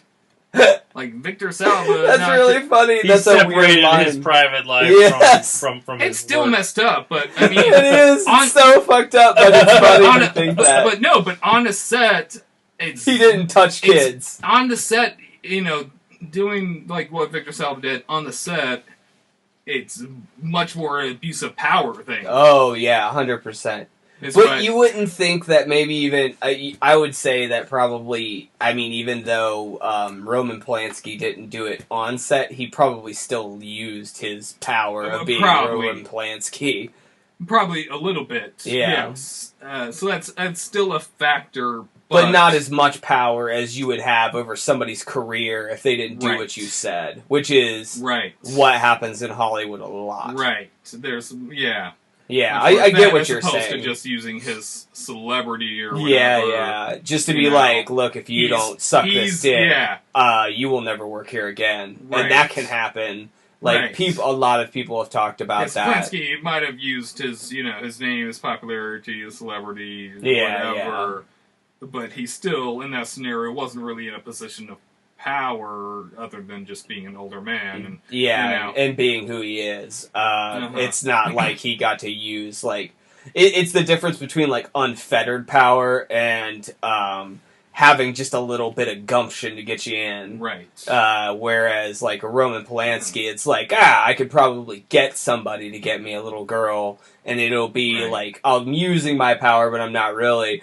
Or as opposed to, like, what I just said, where it's like, look, man, if you're not going to suck my dick, you're not going to get this role. Right. I feel like, this young kid's on the set, this is the director, that he's like... So, I guess I am saying it's way worse. Oh, it is way worse. In that sense, it is way worse, because, I mean... Just because there's even more levels to how fucked up it is. I don't want to... And now I'm going to come off as bad, but I don't want to say that there's 14-year-olds that are... It's, like... he could have found a 14-year-old that was down, if that makes sense, to do it more than that kid that got forced to do it because somebody dictated his future. Like, this is going to sound awful, but this 14-year-old kind of decided a little bit more on if she was going to suck a dick or if he was going to suck a dick, as opposed to somebody who knows this could make or break their career, and they're then forced into this weird situation where they got to suck this director's dick, or they're not going to have a job the next day. Right. So that, I mean, in that aspect, yeah, I get what you're saying. And again, that also ended up making me look just as bad as you in that scenario. But like, you can't say that. I don't feel like anyone can argue that. I'm just afraid. No, you can't argue it because that is true. For the victim, it's equally terrible. Yes. Also, but it's probably worse for the victim who's forced into the situation as opposed to someone who may have. I'm not saying that. I'm saying from their end, it basically is about the same. It's equal, yeah. But for the person, I'm saying that it might not have been. It kind of is even worse because he's taken advantage of even more. I'm almost going the opposite end of that and saying that it may not even be worse for the one because, like I said, I'm not trying to say that 14-year-olds have a grasp on sex and that they should be having sex with fucking 40-year-olds. I'm just saying that as far as a willing 14-year-old and a non-willing 14-year-old is still a difference. Like, if you had a 14-year-old that was like, no, yeah, I'm totally fine with sucking your old balls, it's way different from somebody who's like, I gotta, so if I don't do this, I won't be here tomorrow. Like, and that processing through their head and them going, I mean, dude, you're fucking with somebody's psyche at that point. Yeah. So, yeah, that's a way darker route to go. But and he still seems to favor the young boys. Oh, of course. Yeah. Whereas Polanski, who knows? I don't know. I don't know. I can't say. He doesn't strike me I don't think that's necessarily. I don't know. He's never gone to trial to where we could fucking determine what his preference is and things like that. They kind of never really noted. Right. I think he's never come across as that his thing. As gay. I mean that's what happened, but I mean, it's just the difference between a gay pedophile and a pedophile. That guy's a gay pedophile, as to where Polanski which might sometimes be a straight I wonder pedophile. If that's why people come down even harder. Even though I'm coming down hard, and it's not for that reason. So I don't know, but I feel like I think somehow, almost that. I kind of should have, though. I feel we're so fucked up as a society that people accept people into young girls more than young boys. But I don't feel like it's fucked up in some of those aspects. Just generally because there's really no defense for, like we said, guys getting raped. So young boys might be the slight correction for us trying to defend them. Is that what you were talking about? I have no idea what direction you're going. So what were you saying? I'm not sure what you were trying to say. I thought I was going off of something you were saying. I don't think so. Okay, for what I thought you were saying is girls are a little bit more accepted as being objects at a younger age, whereas boys are not. No, I mean, to a degree, that is what I'm saying. Yeah, we like to sexualize girls from a young age. So, my defense is that because guys are kind of... sorry, not my defense. My statement is because guys aren't defended in their later years. Right. That maybe we're trying to make up for it a little bit. Okay. In the younger years of them getting molested. If a boy's molested, we're way more on it. Do you think it's that just as opposed to, here's an outlet where I'm allowed to let my homophobia come through? That too. No, that's definitely, yeah. No, I feel like it's both. Right. But, I mean, we even do it to the teachers now. Look at how many female teachers have been busted. And there's a lot of times where I'm like, don't know if I would have, put that woman in jail. I think I might have just kept my mouth shut. But nobody seems to do that these days because they shouldn't. I kind of feel like the kids in a lot of those scenarios were like, "Hey man, check out this fucking teacher." Oh, yeah. Bang. And then it gets out to if she was coercing them, like threatening to fail them and stuff, then that could be. But up. I know there's tons of scenarios. It's the opposite. And a lot of the ones that have come out with the teachers hooking up with. That's not the scenario. It's like someone else found out. And then told. Like the guys were totally on board. Yeah, they were like having a good time. They were high-fiving their friends about it because it's guys. And I had a friend that did that. Right. Legitimately, he was fucking a teacher who was married to a doctor. Right. And he was going over to her house after school. He would fuck her and then come back to us and tell everybody about it. And we were like, she wasn't even that attractive. And that's why the teachers are stupid. She wasn't even that attractive. But it's just the fact that he was doing that when we were all in high school, and it was like, what the fuck is he? How is he doing? That's all anybody ever asked. Sure. It was never the question like, man, that woman's a pedophile. It was, dude, how are you fucking this teacher? Like, how do we do that? Like, that was always the question that everybody had for him. Yeah, I think it's good that we're seeing that. We're seeing these people. I think so, too. Because they're pedophiles just as much as everybody else is. Even if the guys are fine with it, like... It's still pedophilia. Yeah, they are adults that should know better. Yeah. And should be held accountable. Like, 100%. Do we distinguish between someone who has the actual psychological disorder of pedophilia? Because that is a medical term. It is, but then as where opposed do you draw to lines? someone who just like a rock star who had sex with a groupie. No, I compare it all the same. To be honest, I think pedophilia. Well, because there are some people who are only attracted to kids. I distinguish. I agree. Those are. But if there's somebody that's pederast, and that's into trannies and into straight, and it also has straight sex, I'm not going to say you're just straight. I'm going to say that this person's into trannies. Like it doesn't take away from your pedophilia. Right. It just means that you'll have sex with women or you'll have sex with men too. Like, but no, I think he brings up an important thing where it is, for some people it's a serious, it's a mental disorder. Yeah, it's a mental, you're saying like that's the only thing they can do is just have sex with kids. Like they're not attracted to adults at all. Yeah. Like they have to have kids. To get like off like that. Like that's their. Yeah, I see what you're saying. Yeah, because there are people like that. Should we just be like, this guy's a piece of shit and no one should give him money to do anything, or should we be like, this person needs help? I think we should say this person needs help. It's an act of pedophilia. Now, if you're going off of that's what not what we really do as a country. No, but if you're going off of my general opinion, I think we should not treat it like.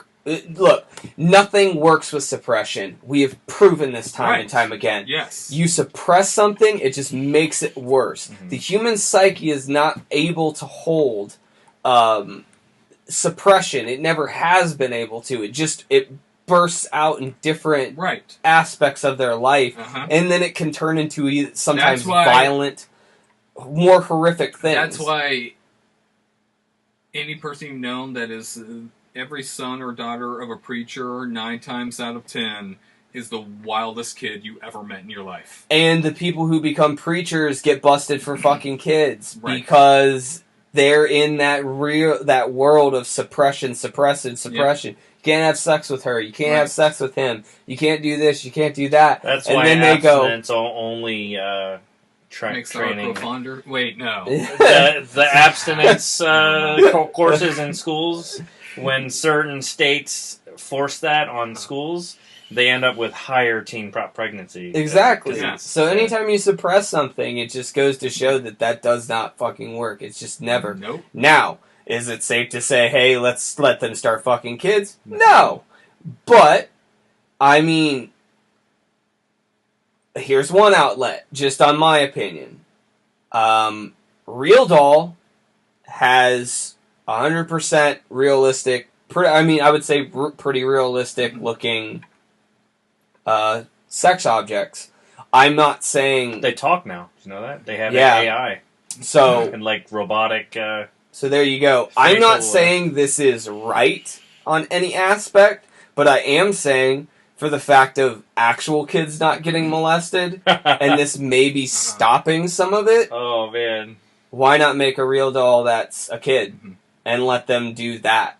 And you know what? If they want to go and buy panties and a little kid's underwear and everything else for them, as long as they're being tracked and monitored and they're not offending, I don't see an issue.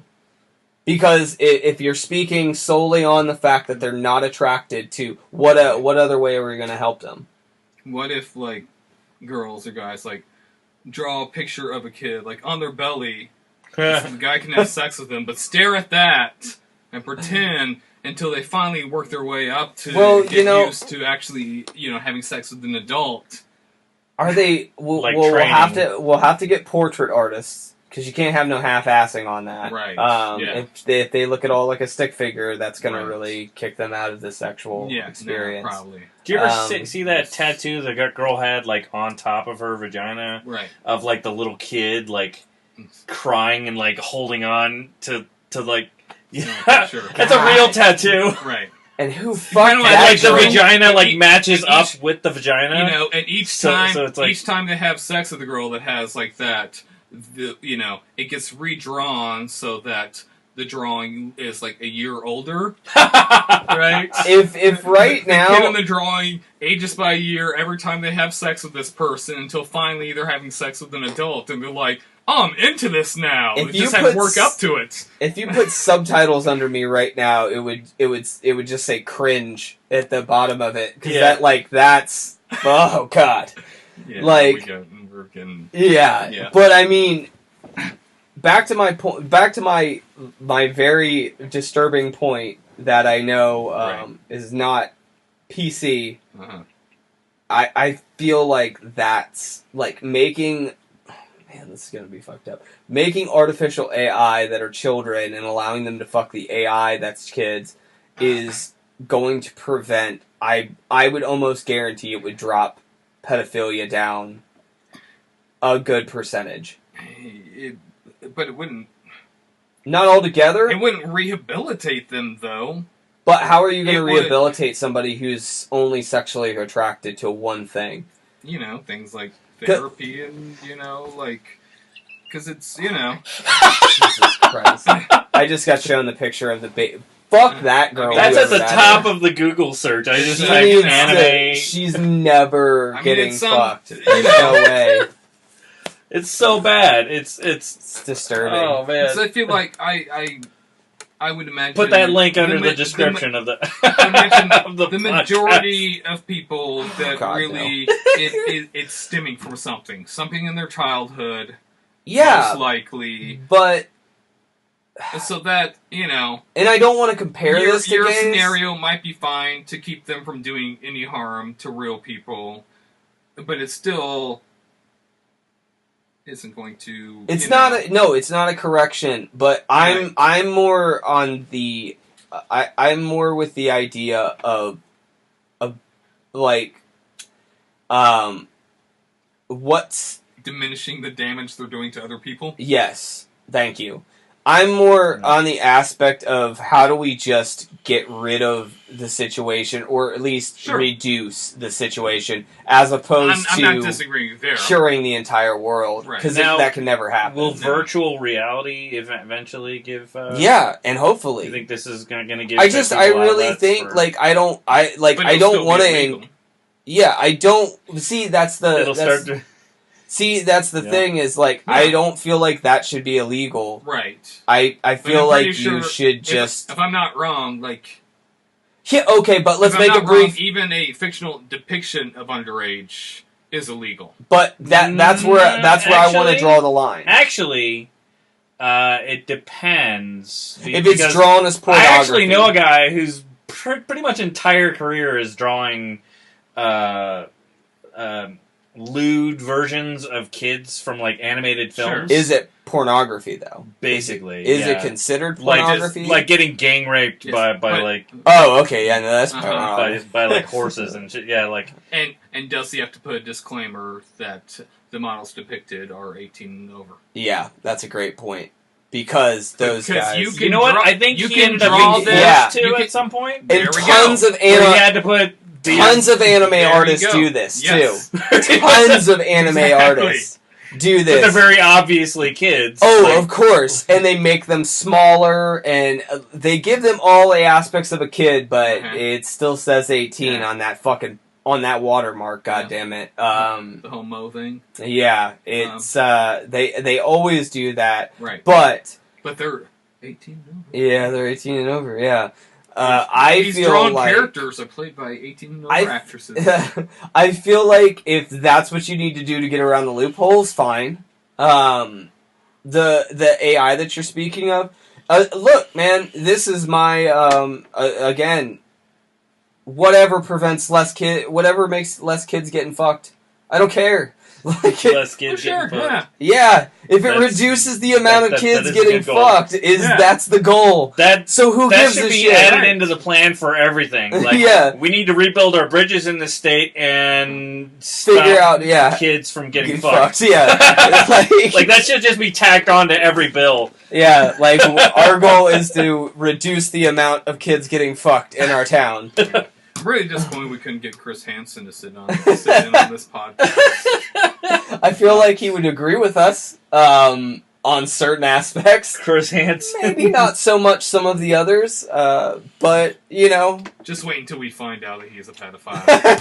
Oh, God, that'll fuck up some lives right there. Like, oh, no, the guy who was catching pedophiles was one? That would be fucked up. Like, the perfect disguise. Oh, God. He just comes out to be the mastermind pedophile who's just been raping. He's, like, got a tally up of 300. Like, every episode of Catching Predator, as soon as they carted away, he was like, let's get to business now. The cameras are gone. Yes. He's taking fucking side notes from police officers. So, like, what do you do during your investigation? Oh, okay. So, did you guys foresee Jared getting into that kind of shit? Did you? Like, not to be... I don't want to say that I was like 100%. Oh, do you think he looked rapey? Oh, yeah, 100%. He looked fucking enough kids. Attention to have an opinion of him because I hate Subway. Yeah, I'm not a fan of Subway either. But when I saw his commercials, just on an off comment that I know I've made 1,000 times, I'm like, he looks like a pedophile. And that's just like something I said. Because he has the vibe of a pedophile. With a thin mustache. That's what I always said about the Wiggles. Yeah. That's fair. Or the Teletubbies. It's like a really pedo-y fucking thing, in my opinion, but whatever. Yeah, I worked at, the bookstore, and people would buy all the Wiggles stuff, and I'm like, I wouldn't let any of those guys anywhere near my children, but... No. I don't think any of them have been discovered to be look at fucking Sesame Street. That one, Elmo, the guy who did Elmo, yeah. He came out. They didn't even get him as a pedophile. They just accused him of it, and he was like, "Gotta go." Like, I'm no longer Elmo. Bye. Yep. Yeah, because he couldn't be associated with it anymore. No, he couldn't. But at the same time, like, he didn't even. I feel like saying that he didn't fight it. Yeah, he didn't fight it that hard. Like where I feel like, I feel like if anybody in any type of time ever accused me of pedophilia, I would go after them with such tenacity and tell them to fuck off. Yeah, there would be there would be no way of discerning that there was anything else where it'd be like either this dude is a pedophile or. Man, he's going to great lengths. I would be the one who'd be like... You'd be banging like 40-year-olds in the middle of the street all day, every day. Like, exactly. Look at me! Huh? Like, I'm really into this! I like fucking women. I'm into the G-milfs. So 100%. He's definitely into kids. He's trying way too hard to convince me. I would probably go that route because I would just be so offended by the actual accusation. Right. Because I know I'm not that type of person and how disgusting I find it. Right, yeah. So, to have somebody accuse you of it has to be one of the most infuriating if you're not a pedophile. If you are a pedophile, I feel like there's some really, like, telltale things you could do, like not talk. That would be one of them. That's usually a pretty clear sign that somebody is doing something that they're not too proud of, even if it wasn't pedophilia. Maybe some kids' photos, maybe something that might not fully. So, yeah, I mean, on that aspect, yeah, I would be so adamant. Kind of like the politicians who get caught cheating on their wives and shit, how they either go one way or the other. They're either like, yeah, I just fucking did it. Or they're like, I would never, I love my wife. And then it just more and more damning evidence comes out. And it just digs them a bigger hole than if they just would have said, yeah, man, my bad. I'm sorry. Isn't that what happened with Clinton? 100%. Like he when did. he just... The minute he admitted it too, everybody was like, we're fine with you. We don't really care. But he had to admit it. That's like the whole time. Convince your wife to have 3 ways. And that come out and be like, oh, no, I mean, that's just our thing. But think about it. Clinton, they spent millions upon millions of dollars trying to get him to confess the truth. And when he did, everybody's like, all right. Who cares? Yeah. And everybody just went, all right, man, that sounds good. Yeah, cool. But like it stopped. But yeah, still, I have a very Republican family. Yeah, minus... And they definitely still like to bring up the, I didn't have sexual relationships with that girl. Piece of shit. And then I'm like,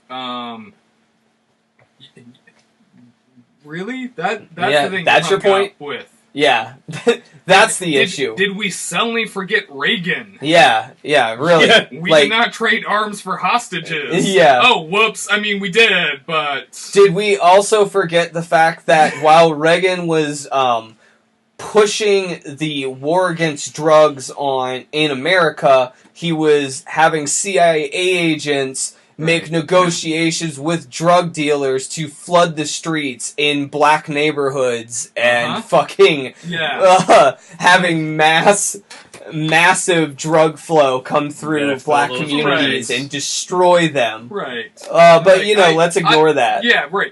I'll tell you which lie concerns me more coming from the president. Yeah, exactly. Not his personal affairs. No, I don't care if he gets his dick sucked. I do care if he's trying to destroy an entire group of people and flood the streets with unnecessary drugs that never needed to be there. But, Yeah. What needs to be more public? Right. Hey, guys.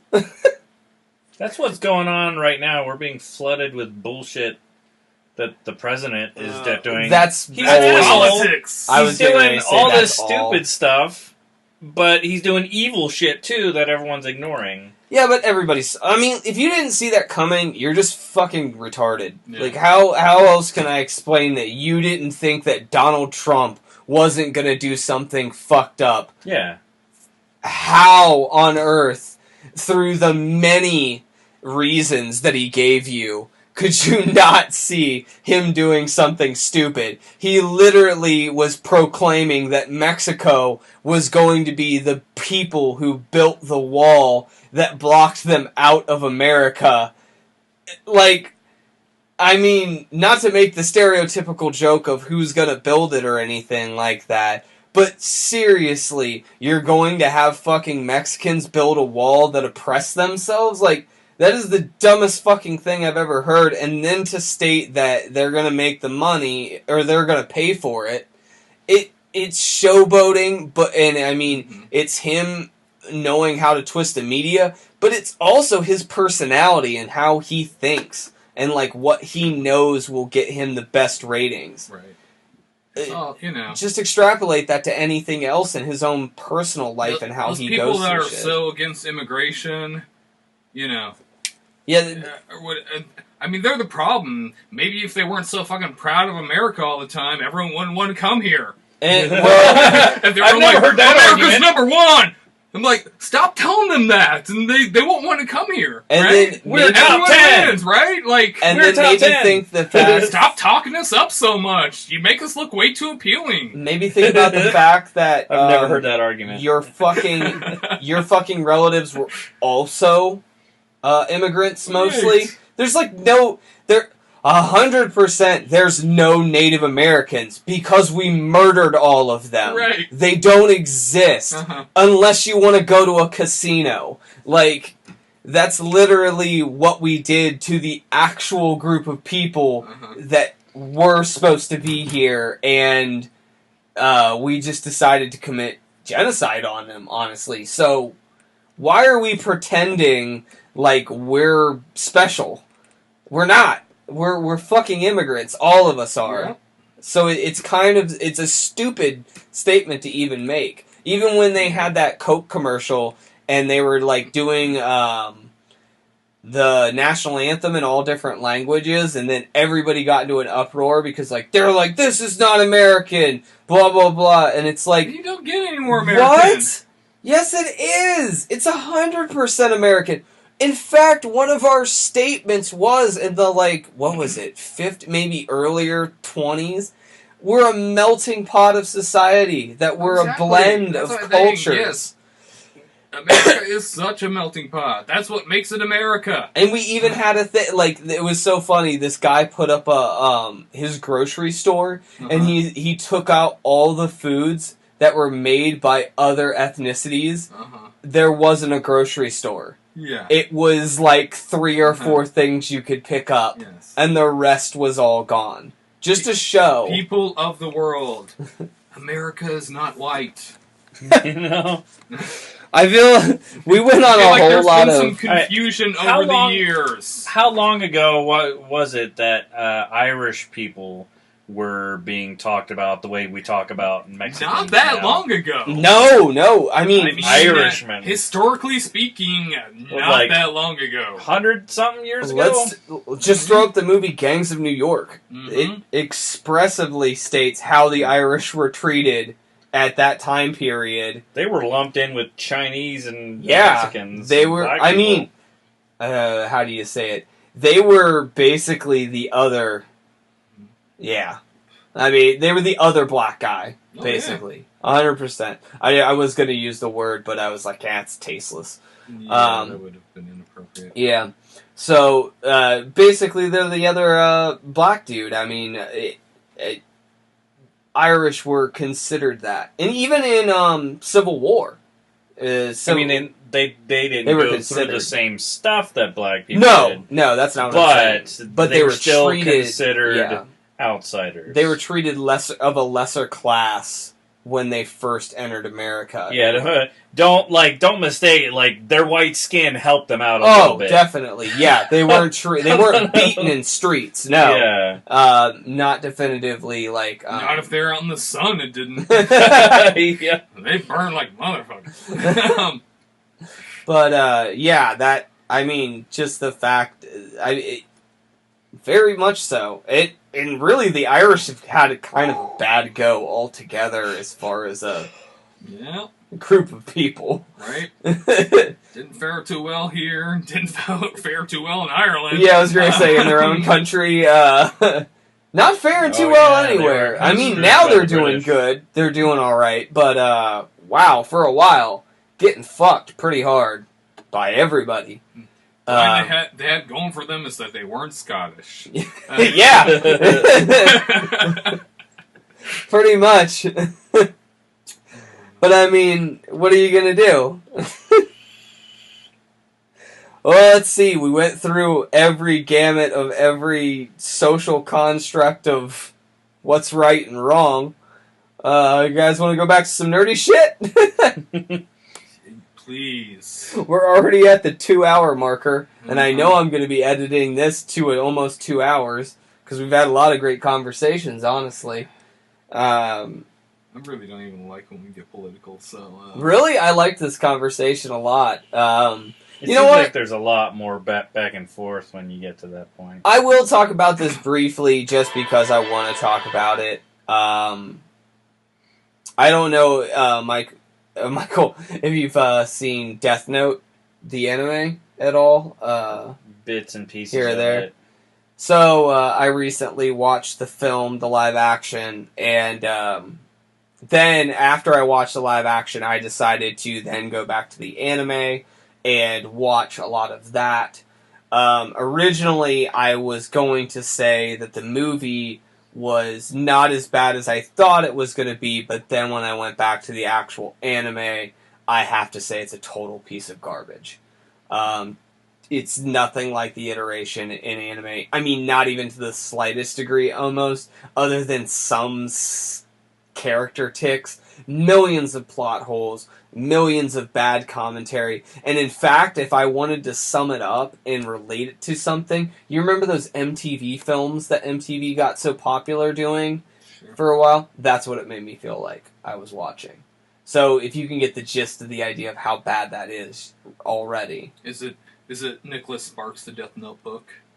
And if not, can we make that? It's a bad, cheesy, not cheesy, but it's a bad romance novel written in a horror-style film.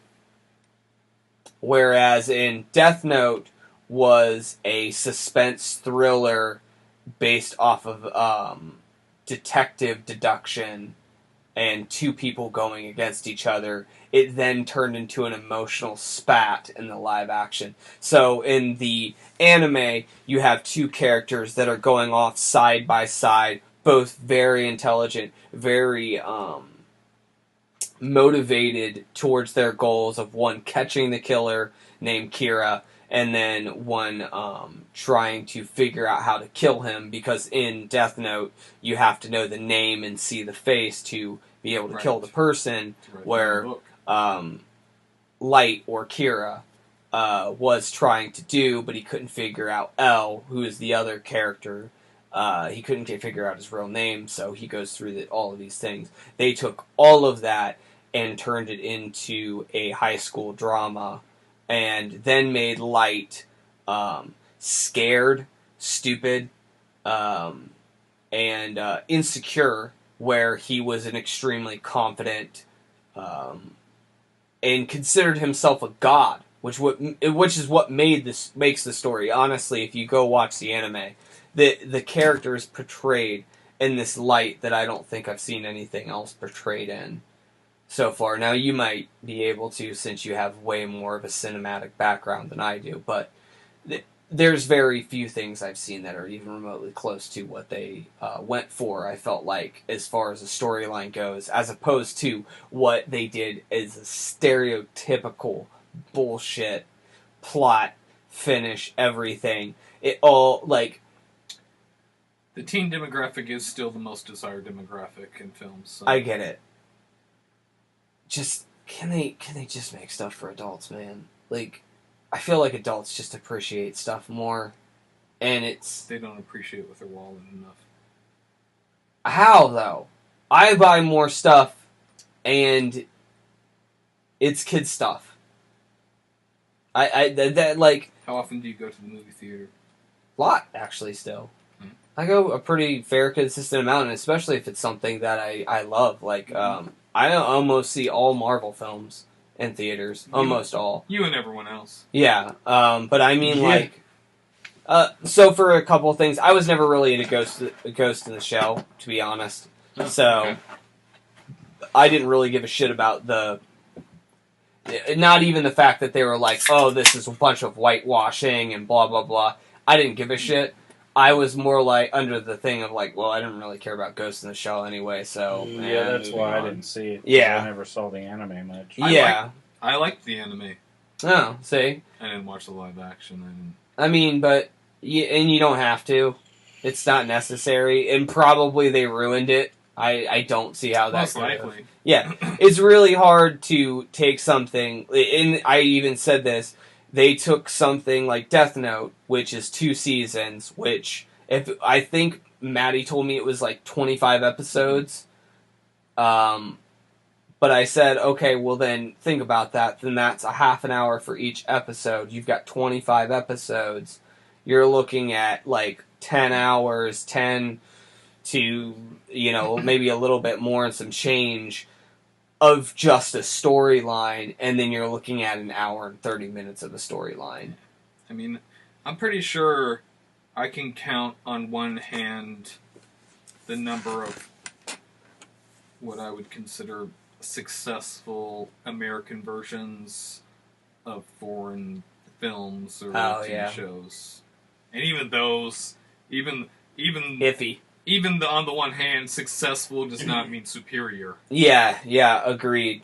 And a lot totally. of time, and even there have been plenty of instances of the same director remaking their own film in the States, and it's still like terrible. Yeah, no, and that happens a lot because but I mean, to be fair to the directors though, once you get to America, you don't get to do what you want to do. No. You are told producer interference and everything. Yeah. You are told what to do. Yeah. Do you think any of that has to do with the contempt that the wealthy in our nation has for the poor? Like, they're like, what do you mean? Fuck them, we're just gonna make this shit that... No. Like, and then you get a movie like Dragon Ball that is obviously made by people who have no fucking clue what the subject material is. I think it's... we need to generate this story as quick as possible. It's a money grab. Yeah, it's all business, and they have it down to A, B, C, D. Find a guy. It's rich people who don't give a fuck about what the fans want because they're just gonna. They're trying to make about money. The box office returns. Yeah. I mean, like I said, anything like the only reason why all of these big major superhero films are coming out is strictly pretty much Iron Man. I mean, to be fair, it's not like they don't give them. Do you think the comic book fans are why the Marvel movies are successful? No. Mm-mm. Didn't the Superman films do fairly well? The original ones. Yes, they did. Yeah, that was in theaters. That was around like the 80s. I mean, 80s to 90s. So yeah, they were. But that was prior to Iron Man. And yeah, but that I don't think anyone else really capitalized on that popularity back then, though. I'm talking about the two universes that are going on right now. Yeah, if they didn't have Iron Man to kick that off, it would have never. Batman movies were very successful too. There have been successful there's comic been book some movies previously, but the wave that's going on right now is strictly from the Iron Man coming out and then them extrapolating on that. And it's because it got Disney involved. Partly. And Disney has the money. But you could also say that too with Warner Brothers and DC. But I mean, make no mistake about it. Marvel is kicking DC's ass. Yes. And to think that they're not, you're just you're fucking out of your mind. There's no debate. Yeah, you're fanboying it because you want it to be your thing, but it's just not. I will watch Justice League, but I have no I fucking love animated Justice League. But I mean the movie coming live out. action. Yeah, I'll watch it. Yeah, but I'm not expecting anything good. The DC hasn't really had nothing I'm interested. And I use success loosely. I'm sure, I'm sure Suicide Squad probably made money. I know, but even Dark Knight, right? I'm saying that's what I'm going back to. I don't think DC's had success since Christopher Nolan's Batman movies. Yeah. Yes. 100%. I feel like Nolan really raised a bar. Not to say that he did an accurate portrayal of Batman, but to say getting down a method that works. Sure. He wins. Just saying. Look at the fucking the Batman vs Superman. Garbage. Absolute garbage. There's saving graces in the film, don't get me wrong. I'm not trying to say the whole thing was fucking horrible. But I'm saying, as a whole, it was a long, drawn-out, plot hole-filled fuckfest of a film. It just leading up to Wonder Woman. And bad character development. Terrible as far as Lex Luthor. And there's some fucking fanboys that even go off of the guise of, oh, well, that's a younger Lex Luthor before he was... Fuck you. Fuck you and your dumb statements of trying to defend a character Smallville had a better Lex Luthor. Exactly. Yeah. And when that happens... He was good. He was really good, actually, yeah. But when that happens, when you get somebody off the CW who does a better job than you on a fucking multi-million dollar, if not close to billion-dollar film, you get that, you fucked up. And then just a lot of problems. I don't want to go over everything in Batman vs. Superman, but I really feel like they've not done anything that great. And even Suicide Silence, you know why they're praising it so much? Because there's nothing else. Sorry, not Suicide Silence. Suicide Squad. You know why they're praising Suicide Squad so much? Did people praise it? Yeah.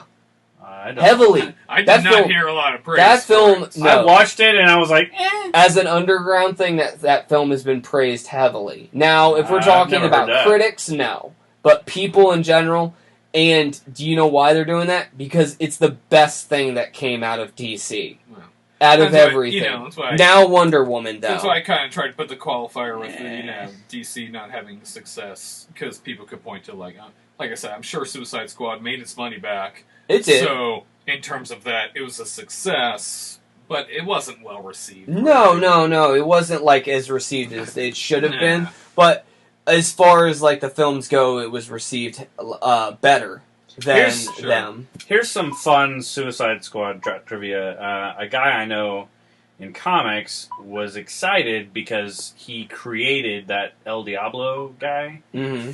And, so his claim to fame now is my character got onto a movie. Oh, okay. They picked him for the Suicide Squad. Yeah, I would go off of that. Yeah. So he was excited. So now now when he does Comic-Con, and then he's like, the movie, he's like, I'm El Diablo guy. yeah. He should be. Then he saw the movie and he was like, I'm not El Diablo. I did not have. Did you see it though? Do with the creation of that character. Eric, did you actually see it? No. Okay. El Diablo was super awesome in that movie. He was. I thought that he was kicked really ass. Cool. And the film's not bad. Honestly, the film's pretty good. I'm just giving it. It's rating got a trite storyline. It does.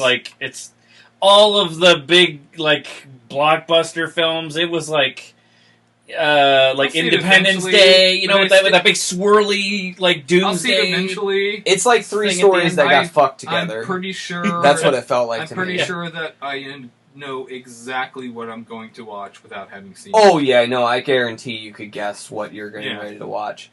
I haven't watched Wonder Woman, but I can say with 100% that I'm not interested in it at all. What? I'm just not. It's 10 times better than all of it. Oh, I'm sure it is. It blew Batman vs. Superman out of the fucking water. 100%. And I'll probably watch it the minute it comes out on DVD. Yeah. But I had even with all the praise, Wonder Woman just never was a character I really cared about. The previews for it look better than the previews for Justice League. Yeah, that's true. Wonder Woman was well written. It had a beginning, middle, end, and they knew exactly what they were telling. And it seems they just stuck with a story instead of because I know exactly what storyline they were going for before they even came out. I appreciated the hell out of that film because they didn't try and distract me by stupid shit. They just got it done. It's based around the WW2 era, right? Yeah. Okay, so there's a whole storyline that they've gone over, and they even did it in I think either Justice League Unlimited or Justice League, both those animated that came out, because they had one that was Justice League, that was the first animated, and I think that was done in 2004 somewhere around there, or no, that's when it ended, and then they had Justice League Unlimited, and in one of those, they actually covered the whole WW2 storyline. So, in Wonder Woman, at some point, they need to look for someone to smuggle them into a war zone. Yep. And they meet this Native American dude. 100% of the storyline, yep. And he speaks his native language, but he also speaks English. Mm-hmm. And when Wonder Woman sees him, she starts speaking his language to him. Okay.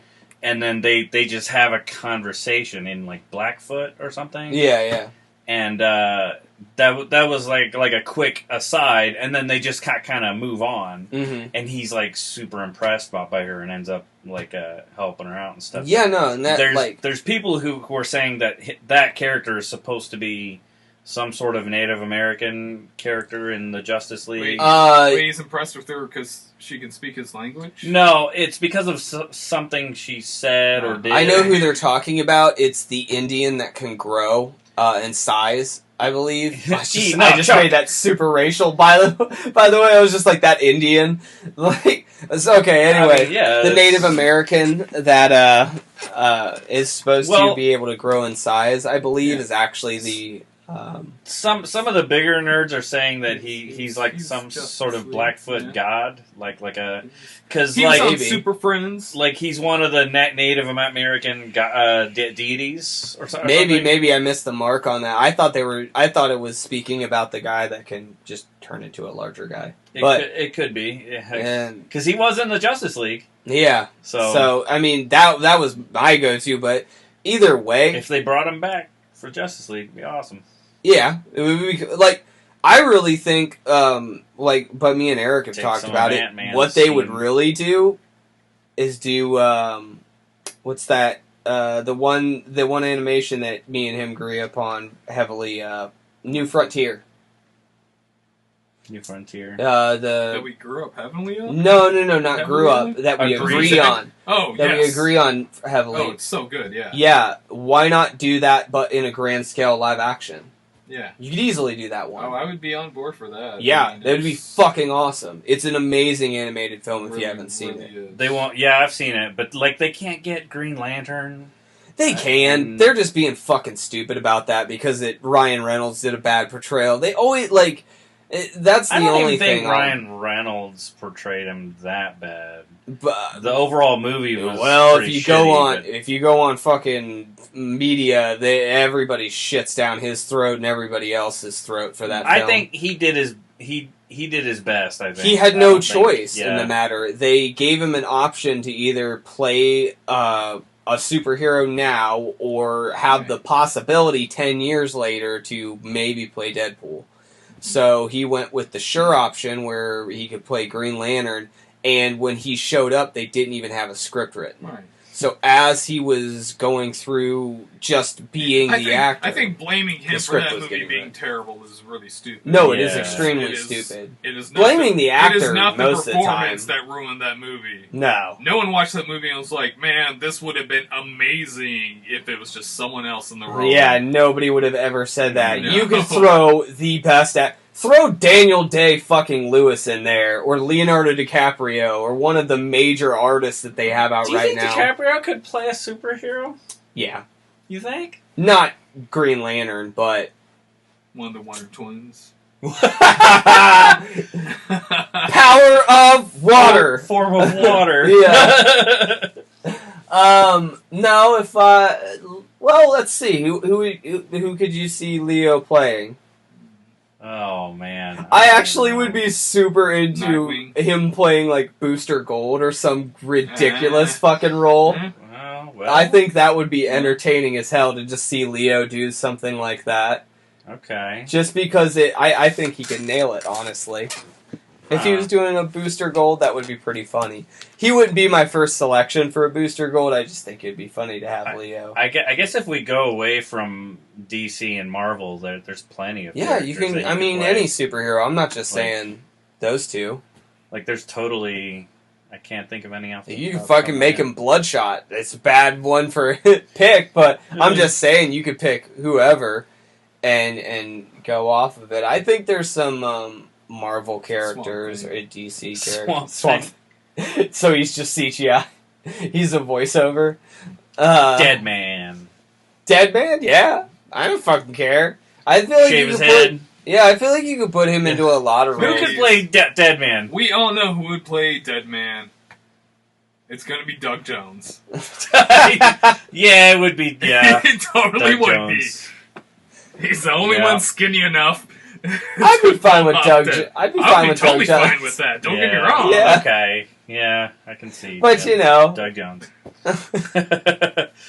Could you see Dead Man in a live action film? Like, could they pull that off? I think they could. You think? I mean, could that would they? be an interesting. Sure. Would they? No.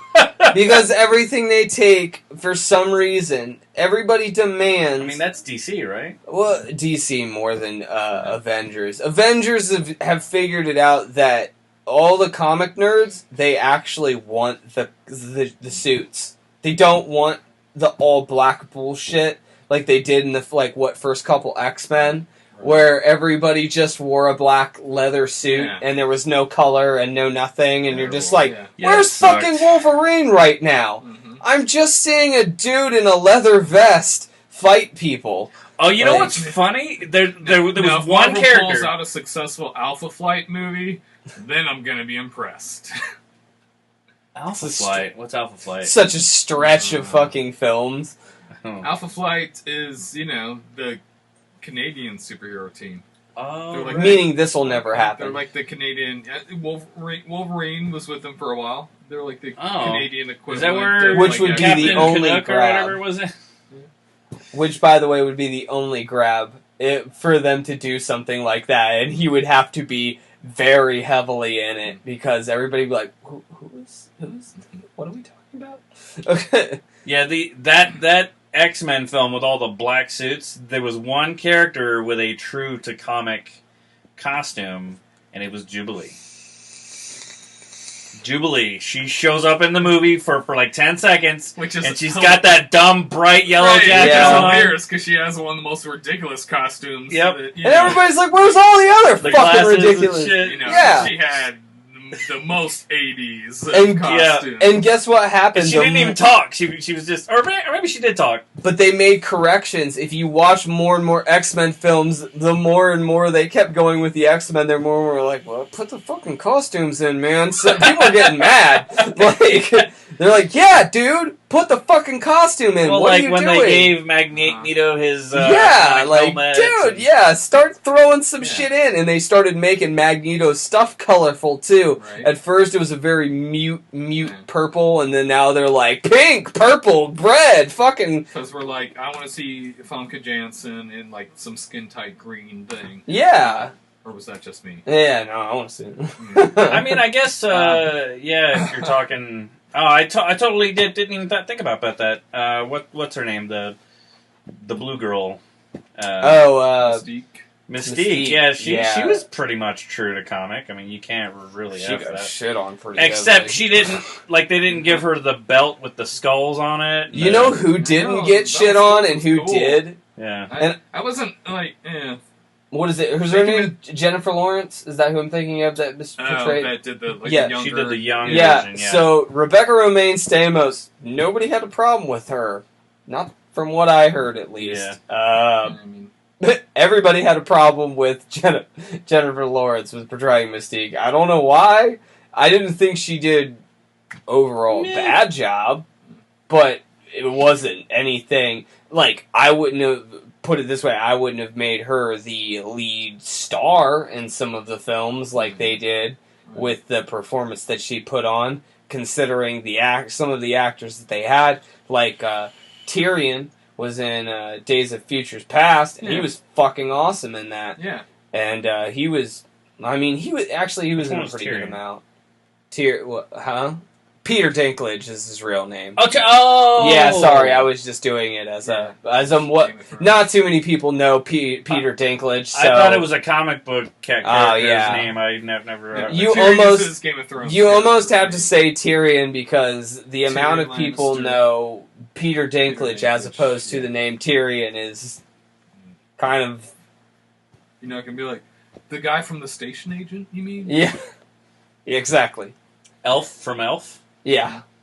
So you couldn't that. I mean, on that end, put more of him in, put more of Wolverine in that movie. But I didn't really feel like it was bad anyway.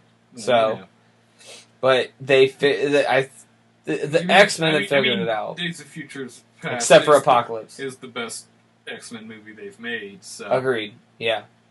That, and I would also put up X-Men First Class. I really like that one too. Even though that one was more feel good, and it definitely had a vibe of almost. If you're doing First Class, it should be feel good. Yeah, it definitely was feel good. If you're doing early days of X-Men. But it still gave, be a little more, What made me really happy with X-Men First Class... The early days of superhero weren't nearly as cynical. Yeah. Dark. Yeah, before they went through all of that horrible shit. Crack some jokes and they'd win the day. That's... Exactly. That's fitting for that era. My favorite thing about First Class, though, and also Days of Futures Past, was just the overall relationship that they showed between Magneto and Professor Xavier. What they really did press upon, which... It was always a super important part of the comics. Was, yeah. Yeah. Well, I'm just surprised that they did it, because, that would have been an out for most people who were making those films to just be like, nah, we don't need to cover that, that's not important, but it really was, because their whole friendship is the reason of why it was so good to watch. And, especially in First Class, where he's kind of explaining to him, look, man, I know you don't feel like you're powerful right now. He's talking to Magneto. He's but you're going to become more powerful than even me. And that really does sum up their relationship. Is Magneto goes after this type of power, and Professor Xavier was never really interested in any type of power. He just kind of wanted to run a school and have a bunch of kids. Did you watch Logan?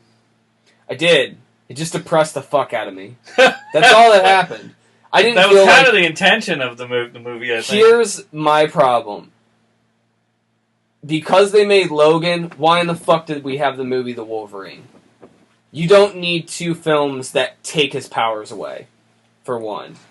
In The Wolverine, they take his powers away. In Logan, he dies because his healing factor's going out at this point.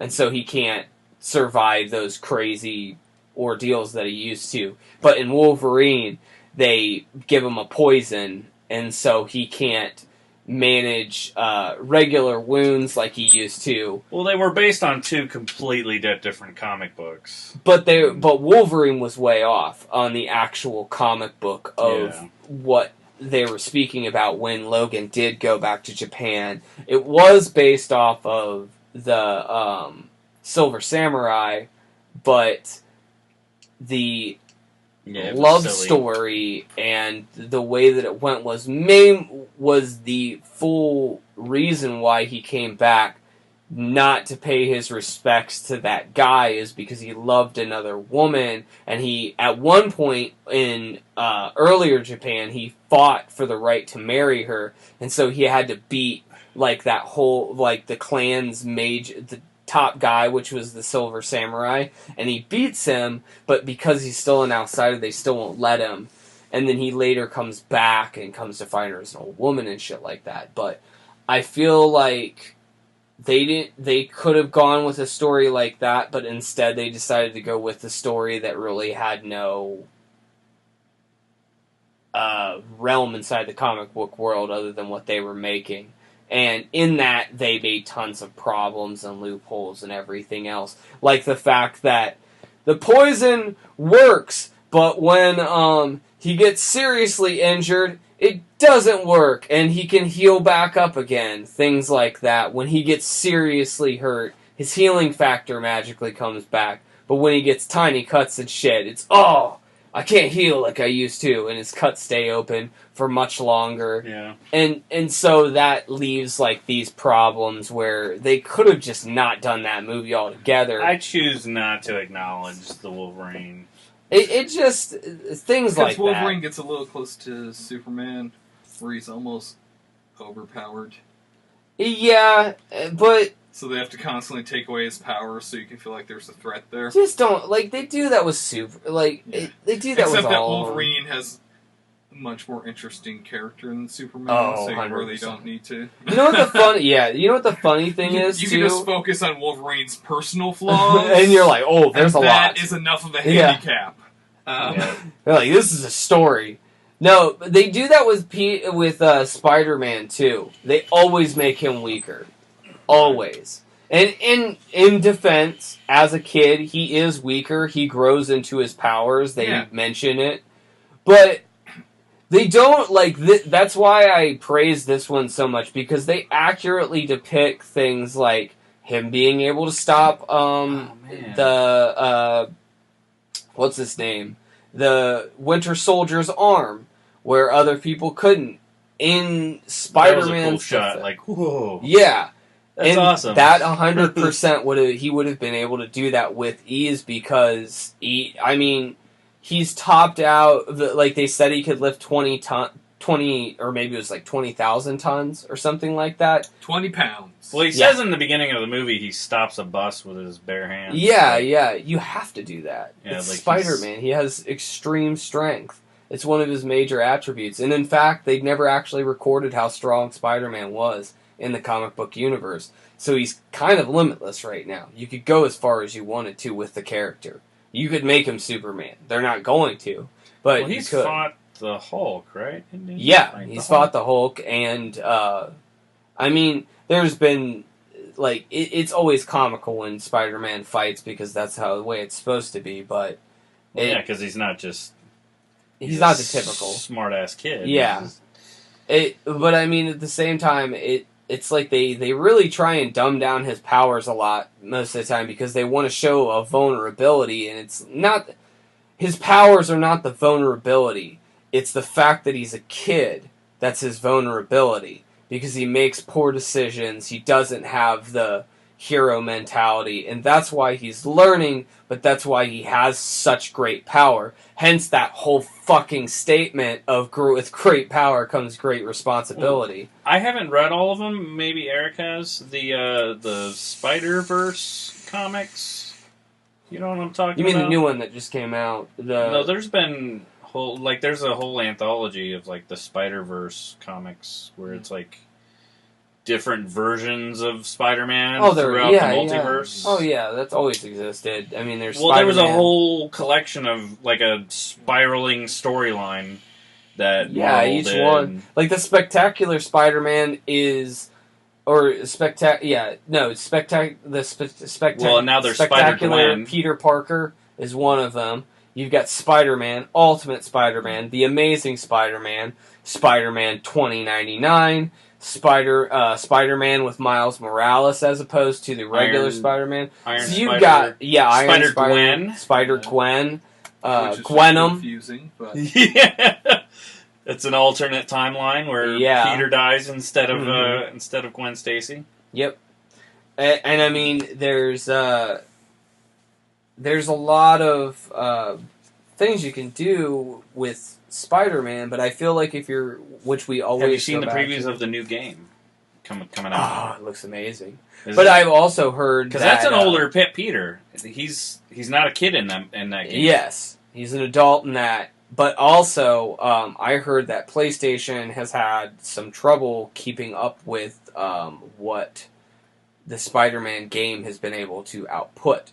So, at least this... graphics-wise? Yeah, this is old news, so they probably fixed this and everything. I'm probably talking out my ass, because this was a little article that I read that they were having trouble with, some of the graphics and things like that. A PS4 exclusive? I think so. I don't think you can get it on Xbox. It's not going to be on Steam? I don't know. I guess you'd have to check, but I'm pretty... Because I'm a big fan of the Arkham games. Mm-hmm. I love those those games. Are good, yeah. And the Spider-Man game looks like it's emulating a lot of what made those games sorta, fun.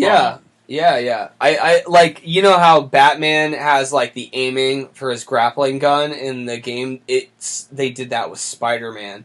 And also what they did is he can do these full round combinations to where he'll shoot his web, hit one guy, then he'll shoot his web at another dude, pull him over this way, slam him into another guy, then jump kick another dude. It's really choreography, almost like dance fighting that he's doing, and they have it all in these sequences, and you can do them with the character all the time, and the more and more you go through it, the more and more you gain. It was just like in the Arkham game. Yeah. If you got good at it, you could string together all kinds of moves. It's got a lot of that feeling to it, in my opinion, as far as... That was a very satisfying that worked really well. What do you think, Eric? Did you play that much?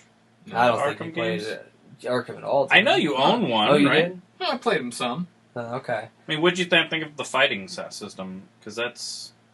That was one of the number ones. I would say they marked heavily on that though, because I mean that was a great thing about the Arkham games that made them so enjoyable. Is that type of system?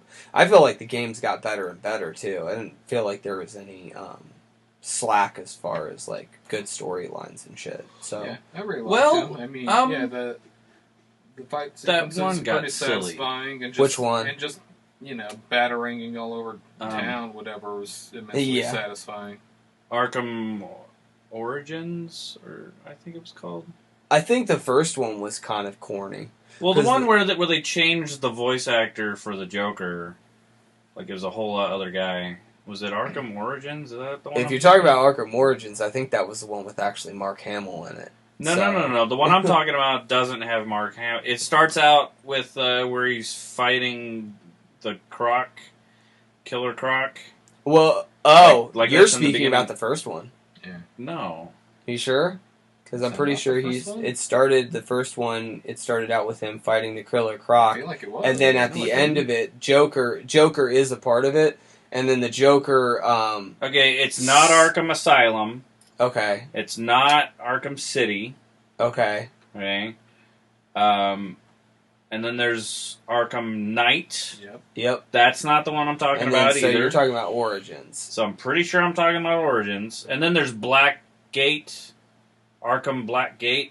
Or... I haven't played that one. I haven't played that one either. Yeah, that one played more... It was more side-scrolling. I played Asylum, Origins... I'm not sure if I played Origins, Knight. Yeah, because they totally changed the voice actor. It's not Mark Hamill in Well, Mark Hamill only did one, I think. I don't think he does. No, he did. He did all of them? Yeah, he did Knight, Asylum, and City. Huh. Even in the one where he was dead, because I don't know if you remember the storyline, but he comes back, like he possesses people. Spoiler. Was that a Knight, maybe? That was in Arkham Knight, yeah. Oh, okay. I never played Arkham Knight. Okay. Because I was like, whoa, I don't remember that storyline. Yeah. I'll be honest, I tuned out from the transition somewhere from Spider-Man games to Batman games. Did we get there by talking about how the Batman games... The fighting, the combat better system? At being Spider-Man games than the Spider-Man games were? Yeah. Yes, it's funny, but it's coming back around. Spider-Man games, you should be able to swing all over the city. Yep. There hasn't been a game you really could do that. I mean, you could, swing down a hallway. There was a Hulk game. They made Spider-Man games. The Arkham games had that nice open map, and you could just swing from, rooftop to rooftop. And they've kind of followed the mapping. Spider-Man game should have been, and if there's one that was like that, I didn't play it. Yeah, there really There was a Hulk game like that where you could just run up a building and leap off and grab cars and throw them and stuff. That one was fun as hell. Huh. I loved that Hulk game. I forget which one it was called. Yeah, too, but every Spider-Man game that I played, I can 100% say was a huge disappointment. Yeah, I mean, some of them are decent actually, but couple, few and far between. In my opinion, and really not great depictions. Even storylines, they're a little lackluster. Because I think I played the one, it was like Spider-Man in Time or some shit like that. I did not play that. It had to do with him, going through time. And some of it was interesting, and the storyline kind of was good, but it lacked a lot. Graphics were a little cheesy at times. It just was, I don't want to say mediocre, it was just okay, in my opinion. And honestly, if you're not a fan, you probably wouldn't have picked up the game in the first place, because it just wasn't anything to take home about. Yeah. But the Spider-Man game that they're making, all I've seen is nothing but great shit. From the new every one looks trailer. pretty amazing. Yeah. It just looks great. And the outfit looks insanely cool, too. I really like that change. There's purists complaining about his new outfit. Because he's got a silver stripe down his arm or something. It's all white. Were these people complaining on the internet? Yeah. Did it get compared to this baby possibly being something Hitler might do? I've never heard of such a thing happening. Like, it... To be fair, it, Usually you can count on the internet for very reasonable discourse. Oh, 100%. I felt, and in fact, I almost went with that costume as a purchase for one of my cosplays because I loved the way that looked Hitler? so much. Oh, the new Spider-Man? Yes, 100% Hitler. Yeah, no, the new Spider-Man outfit. Oh, I just really like it. I think it looks cool. There is a character in Rick and Morty called Aberdolf Linkler, and I think people should cosplay as him. Like, yeah, oh yeah, everybody in Rick and Morty is cosplayed like 100%. That's it's where they mashed Abraham Lincoln and Hitler as if you couldn't have deduced that yourself. Yeah, like without ever having seen. I've seen pictures of the what's his name, the banana guy. This is gonna bug me. It's banana guy from what? From Rick and Morty. Well, there's no banana guy. Maybe, are you thinking Pickle Rick? Not Pickle Rick, no. It was in the second one where he gets shot because the mom thinks that she doesn't remember. Mr. Poopy Butthole. Yeah, Mr. Poopy Butthole.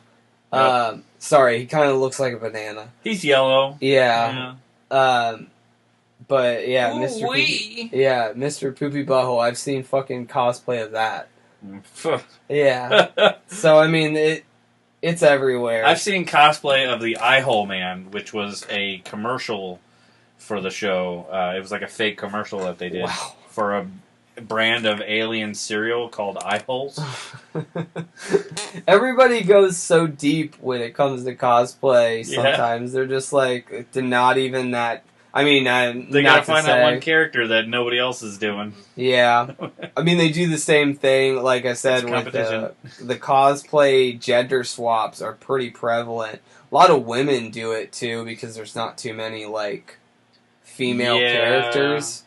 Kind of fucked on that end as far as, like, the major... One of my favorite cosplay moments on the internet is some... woman cosplayed as Duella Dent. Oh, okay, yeah, I've seen who some. Kind of, sort of looks like a Joker-ish character. Oh, I know who you're talking about. The chick who looks steampunk, matched with. Yeah, it's the Joker's daughter, or Dent. I believe she's Harvey Dent's daughter, but she gets adopted by the Joker. The Joker, because the Joker's daughter. I never mind. Now I know. I've seen the cosplay. Mentored by the Joker. She got that girl who did that got hammered for that too. People were making fun of her because they thought that she was like making shit up. I'm like, well, that just. But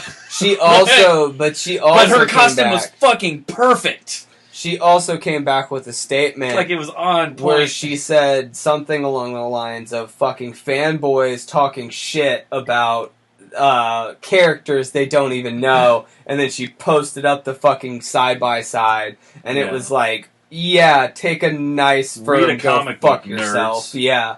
Because you don't know shit. And it's like, I didn't even know Duella Dent. But I wouldn't have criticized her until I at least looked up a little bit of shit before, because it's an obscure character.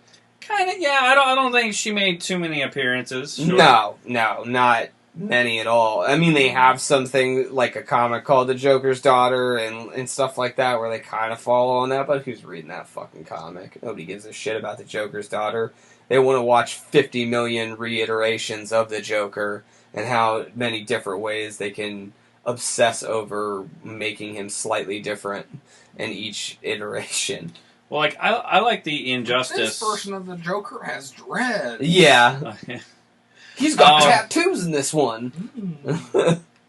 I kind of like the weird primal one from Batman Beyond. I'm done. I'm 100% done with the Joker. I want no more Joker fucking films. Martin Scorsese says he's doing one. I'm kind of interested in that, but otherwise, fuck the Joker. Like a whole movie about the Joker. I'll say what I've been saying for years. Give me a Mad Hatter movie. Give me a Clayface Mad movie. Hatter. I would accept that as well. Okay. Clayface movie? He was my favorite villain when I was a kid. Clayface and Mad Hatter were the two that I'm like, why had you not made movies? How much of a horror film could you make the Clayface film? How fucking dark could you make that film? Yeah, you could do, Same thing with the Mad Hatter, really, because he's creepy and obsessive, and he's going after young girls and shit, and you could even do that storyline in the animated, also, where he's trying to find his Alice. Yeah, he's also a super, like, sad character. Yeah, because he just can't find happiness, and in that... He's a villain, but he's great. There's depth. Almost a sympathetic, and I always like that. You need he's that. Just kind of Same thing. Pitiful while being villainous. Same thing with Clayface, though, too. He couldn't you go with the actor who he would use this cream to be these people because he loved his career, and then eventually it destroyed him, and nobody in Hollywood would accept him. Yeah. I just remembered that Halle Berry Catwoman, Man of a Thousand Faces. It's an in-depth character. Yeah. It's a really pressed upon. Was Clayface almost in that Halle Berry Catwoman movie? I don't know. I don't even acknowledge that exists. Do you guys even remember that? There was a scene at the end with a beauty product that ends up like corrupting someone and making them like morph. No. But that beauty product caused like their skin to age horrifically, not like mutate or anything. Well, I kind of remember someone being just like covered in it, and something weird happens. And she but dies. It's been so long since I've watched the movie. I still know that horrible piece of shit that I had to watch, and only one time. I can probably remember it for the rest of my life because of how aggravated I was about it. And then they made a video game out of it. You can always depend on them to do some dog shit like that. I would be happy to get an actual Scarecrow movie instead of him just being a periphery character. Of being a doctor who just hangs out. Did you see I actually really liked Cillian Murphy as the Scarecrow. Well, he's a good actor for that role. I like him as an actor, and I thought he was great as Scarecrow. I agree. But his role was almost not much Scarecrow. He always was a side character, even when he wasn't supposed to be a side character. Right. It was like, why does this guy still feel like he's in the background? Yeah, and I'm like, don't have him and like 4 other villains. Like, just that's another thing they have a problem with, though, is they can't just give us one villain at a time. They feel like they have to couple them with like, no, it's 3. Exactly. 3 villains that's going after him. It's like, no, you have a problem with just the one. We can't possibly flesh out a whole hour and a half with just one. With just a story. We might have to get into like character development or something. I was just going to say, like, we have to actually try if we put in just one villain. Whereas, if we put 3, no character development is needed, and just a whole lot of ass kicking is in. Yeah, that's fucking... Did you see Scarecrow's origin story on Gotham? I don't watch that shit. I haven't watched the show, but I tuned in for the Scarecrow story. We had a conversation about Gotham last time, but that's because I hate Gotham, because it's a complete... It in no way should represent... So you've never watched it? I have watched it. I have watched it. I've watched bits and pieces. So you saw the Scarecrow thing I'm Not talking the Scarecrow, about? no. I saw... Because it was pretty awesome. The one I saw actually had to do with... it was really dark. It was Mooney and the other side. And I'm not saying that they're like, okay, this is what Brett said, and I agree with Brett on this instant. Gotham is a great show if it's not a Batman show. So if you took out the fact that Bruce Wayne had ever existed and Batman ever was around... If it was just a show about the Penguin, it would be good. Yes. If it was just a show about these people and them calling themselves those things and it not actually being Batman, then it would be a good show. But the fact that it's Batman... I think they recently even put Bruce Wayne in a suit, too, on the show. Like, not a bat suit, but like like a fighting suit or something. Which is just 100% inaccurate, because Bruce didn't even take up any type of mantle until he was almost in his 30s. And they reference towards that highly in like every comic that he's usually in his 30s fighting. A lot of his training and everything that he went through was in his 20s. And then, so by the time he starts out, he's like 28 maybe at his youngest when he starts really going around. I mean, he's still Bruce Wayne, and the Batman Playboy. Begins already sucked, so... Yeah. What? Batman Begins sucked. I agree. There's a lot of problems with it. Just adapt Batman Year One or get the fuck out. Yeah, I agree. Because Year One's a better story. Where I'm story. at. Yeah. Which one's Batman Begins? It's the Nolan verse, the one with Ra's al Ghul. Oh. And that whole scene where he's like, I don't have to. He's like, I'm not going to kill you. But I don't have to save you. No, you do. You're fucking Batman. Yeah. Like, fuck you. Yeah, and they kind of ruined Ra's al Ghul, too. But, I mean, at that point it was already irrelevant, because he was like, I won't kill this guy. Instead, I'm going to blow up this entire building with hundreds of people in it. In which case, the guy's also getting blown up, so I still killed him. And by the way... But I made a point to all you people that are dead now, because I killed you all.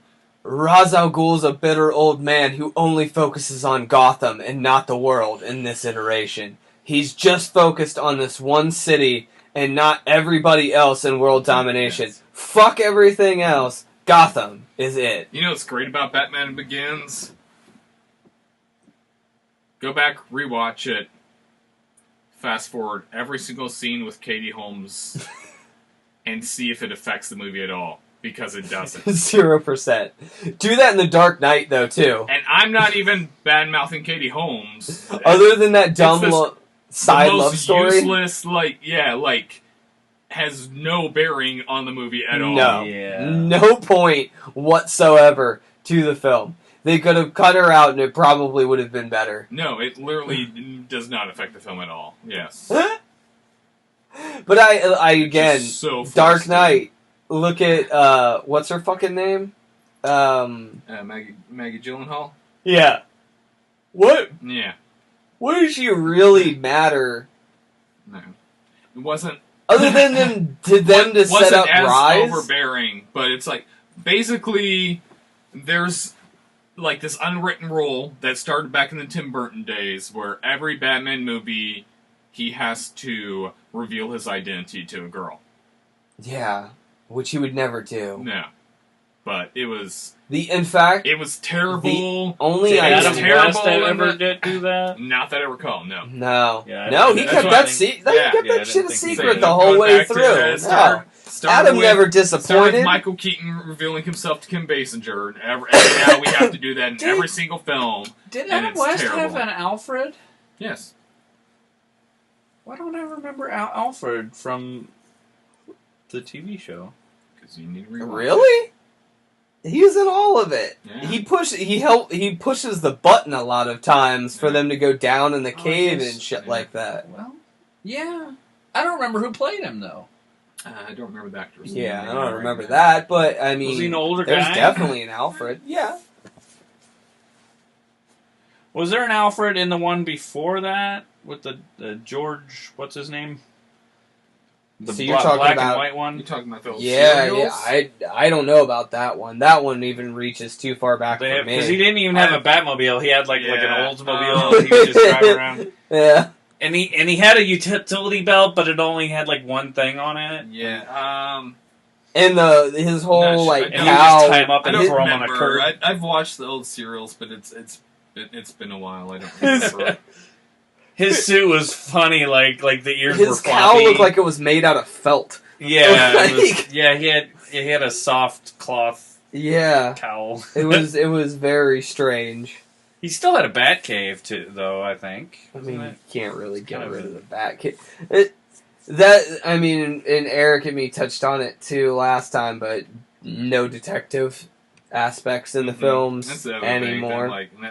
Another thing that drove me crazy at Batman Begins, I hated there was more I detecting. hated the Batmobile I've hated the So Batmobile much. in almost every... the but Batman tank Begins is looking worse. thing? It's just a tank. It is. Yeah. It He is a tank. Rams through everything. Yeah. But that's And what I it was is like- in I Dark was like, Knight, though, dude, too. Batman's like some detective ninja dude. Like, you put me in that vehicle, I could just ram through everything too. Like, I'm not that impressed. Like, It's the one thing, though, I appreciate about the best Tim Batmobile? Burton, is Tim Burton went at least comic book with it. Yeah, Where yeah. he took the cars and he was like, no, this is just crazy, Right. like, over-the-top Batmobiles. And, like, they look like bats, and they had a really cool look to it. Yeah. I and he appreciated still that. used them like Batman would. Not Yeah. just like, let me just cause mass destruction. And then you blow up Let buildings. me probably kill plenty of innocent people because I'm just slamming through barriers in the middle of a highway. Let me take this bat jet and just shoot down Main Street. Mhm. And then how dare him be upset at Right. Cavill's Superman? That for, was like, his name. Sorry, Alan Napier. That's who played Alfred. Oh yeah, I knew As I knew his he's name, going- I couldn't think of it. But there like you a go. single bat tier. In BVS, hold on. In BVS, where Batman is branding dudes so they get murdered in Yep. prison, Uh-huh. he then decides to go after Superman for murdering people, Right. Yep.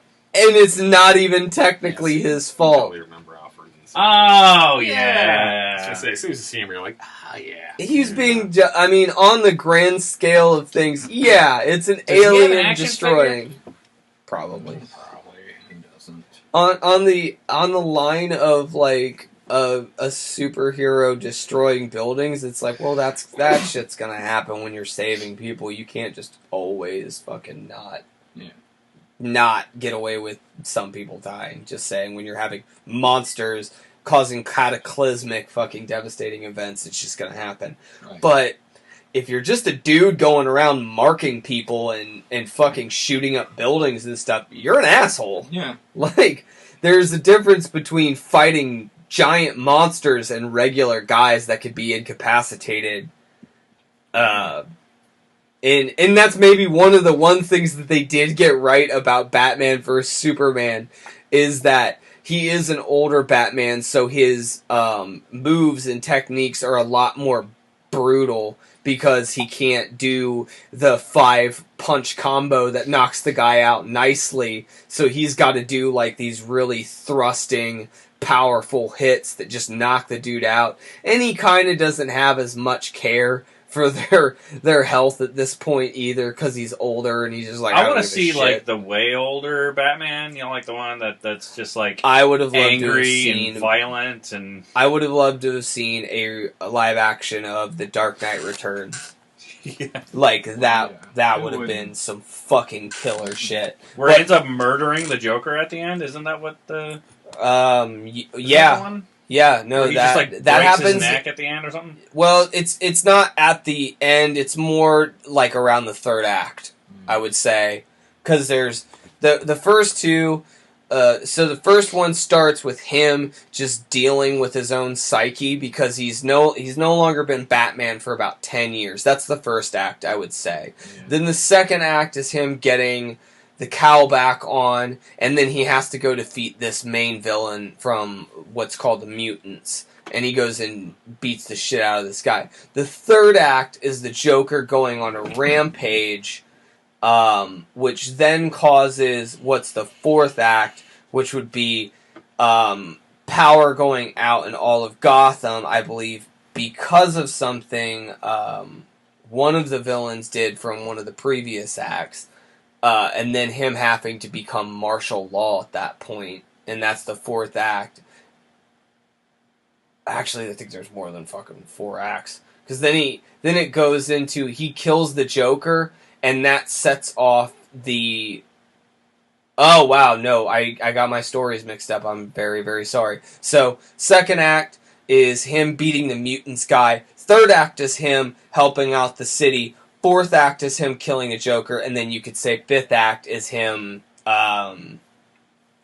suffering the repercussions of killing the Joker, because the minute he does, Superman has to act, because the whole thing about Batman was you would never kill So in that end, Superman had already disbanded the Justice League and said you can no longer be there, and he becomes like America's whipping boy, and they pretty much say you got to get rid of Batman. He goes to get rid of Batman. Oh, Batman's is that the like, same storyline where he like builds the suit and the then mech ends up suit? like Yep.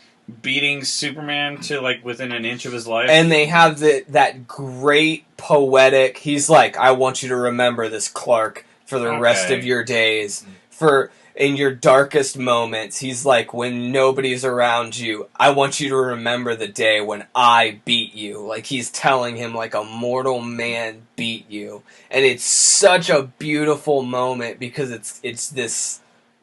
I miss when Frank Miller wrote good stuff. Yeah. Yeah, no shit.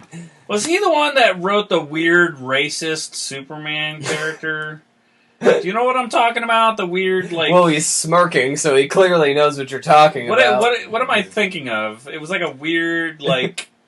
Racist like, I don't know, Superman alt-right character. Like, it was almost like a white power superhero. What am I thinking of? I don't know. I'm not on this one, but... Are you talking about the Holy Terror? Maybe? He's fighting terrorists. Oh, I think so, yeah, where he's like... Oh, no. Oh, did they make him it's like... basically like fighting Osama bin Laden. Oh, Yeah. no. What was it? It was like a weird like cross beat between Captain America and like Superman, and Oh. but he was like white power redneck kind of. I don't know if we're talking about the same thing or not. I don't know, man. I just remember it kind of coming off as like a little racist. He's really racist or little? Oh, what Frank Miller? What was it called again? Oh, no, not Frank Miller. I was talking about his character. What was it called again? Holy Terror is the comic that I thought you were talking about, but I don't know if it is. But, yeah, It's, that's... this superhero battling Islamic terrorists. But I don't know if that's what you're talking about or not. I think it is actually. That's so Maybe, concerning. yeah. We need that music when everybody's looking up their fucking phones again. Music? Yeah, we found Brett kept playing this music every time I was just somebody making looks sure some I had shit the up. name of it right. I thought it was Holy Terror, and I was correct. Holy Terror is a pretty great name, especially when you're going to be super racist about something. Yeah. It feels really racist. It's, people were starting to focus too much on Frank Miller's misogyny, so he had to redirect. He had to go a different outlet so that people wouldn't pay attention to the one already glaring problem. Mm-hmm. Yeah. Wait, there's not even any women in this comic, so you can't call me misogynist now. Oh. Mm. Oh, very large oversight here. I didn't think about that racist aspect. But yeah, over the few things that Frank Miller's done, that is definitely a highlight in his career for sure. And I wish they would do it 100% because, man, they would have murdered. He's got a lot of highlights from his... I mean, yeah. I just really wish they would do something that was of substance. And you know what? What's wrong with copying a comic? I mean, Frank Miller also, Year One, let's not forget, that was also Frank Miller.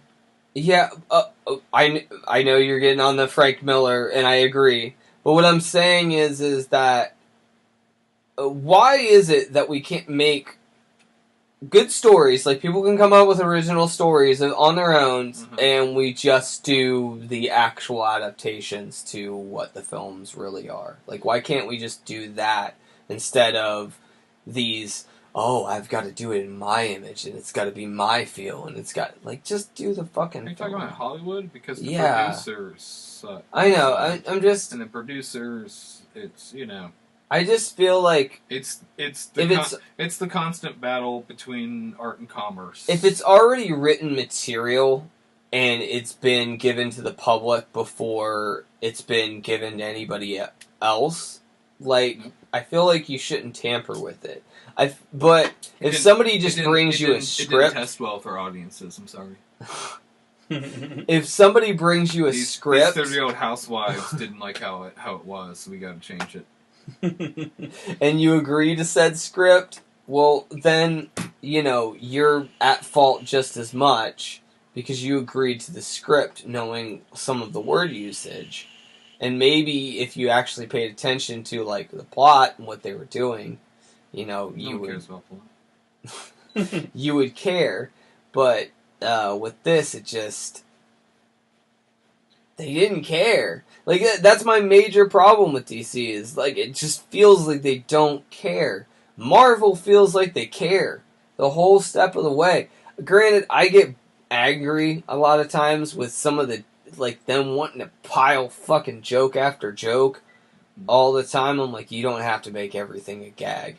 And honestly, I feel like they kind of learned from that in Civil War, because they didn't have as many jokes in Civil War, but Civil War was far superior to a lot of the other films. The way DC's going, we're never going to get a good Kingdom Come adaptation.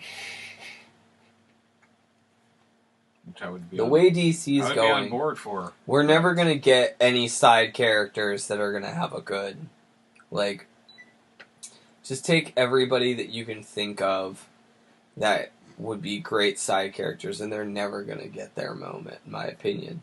Because, like, they're so focused on unite the League, unite the Seven, and shit like that, and it's like, I don't give a fuck about the Seven. I mean, I'm fine with you doing... She was on the Birds of Prey, right? Alright. Yeah. So, because this has been so long, we reached a limit with GarageBand, and they cut us off short. So, I'll just go ahead and end this and say, thank you for tuning in to Nerd Chatter. I believe this is probably our longest podcast. This is number 11. I'm not even standing next to this. Well, once you're done editing it, they won't know that. They'll be That's like, it's true. the same amount of time as any. This is true, yeah. GarageBand's censoring us. We won't have it. But anyway, thank you for listening to Nerd Chatter, and we're out. Bye.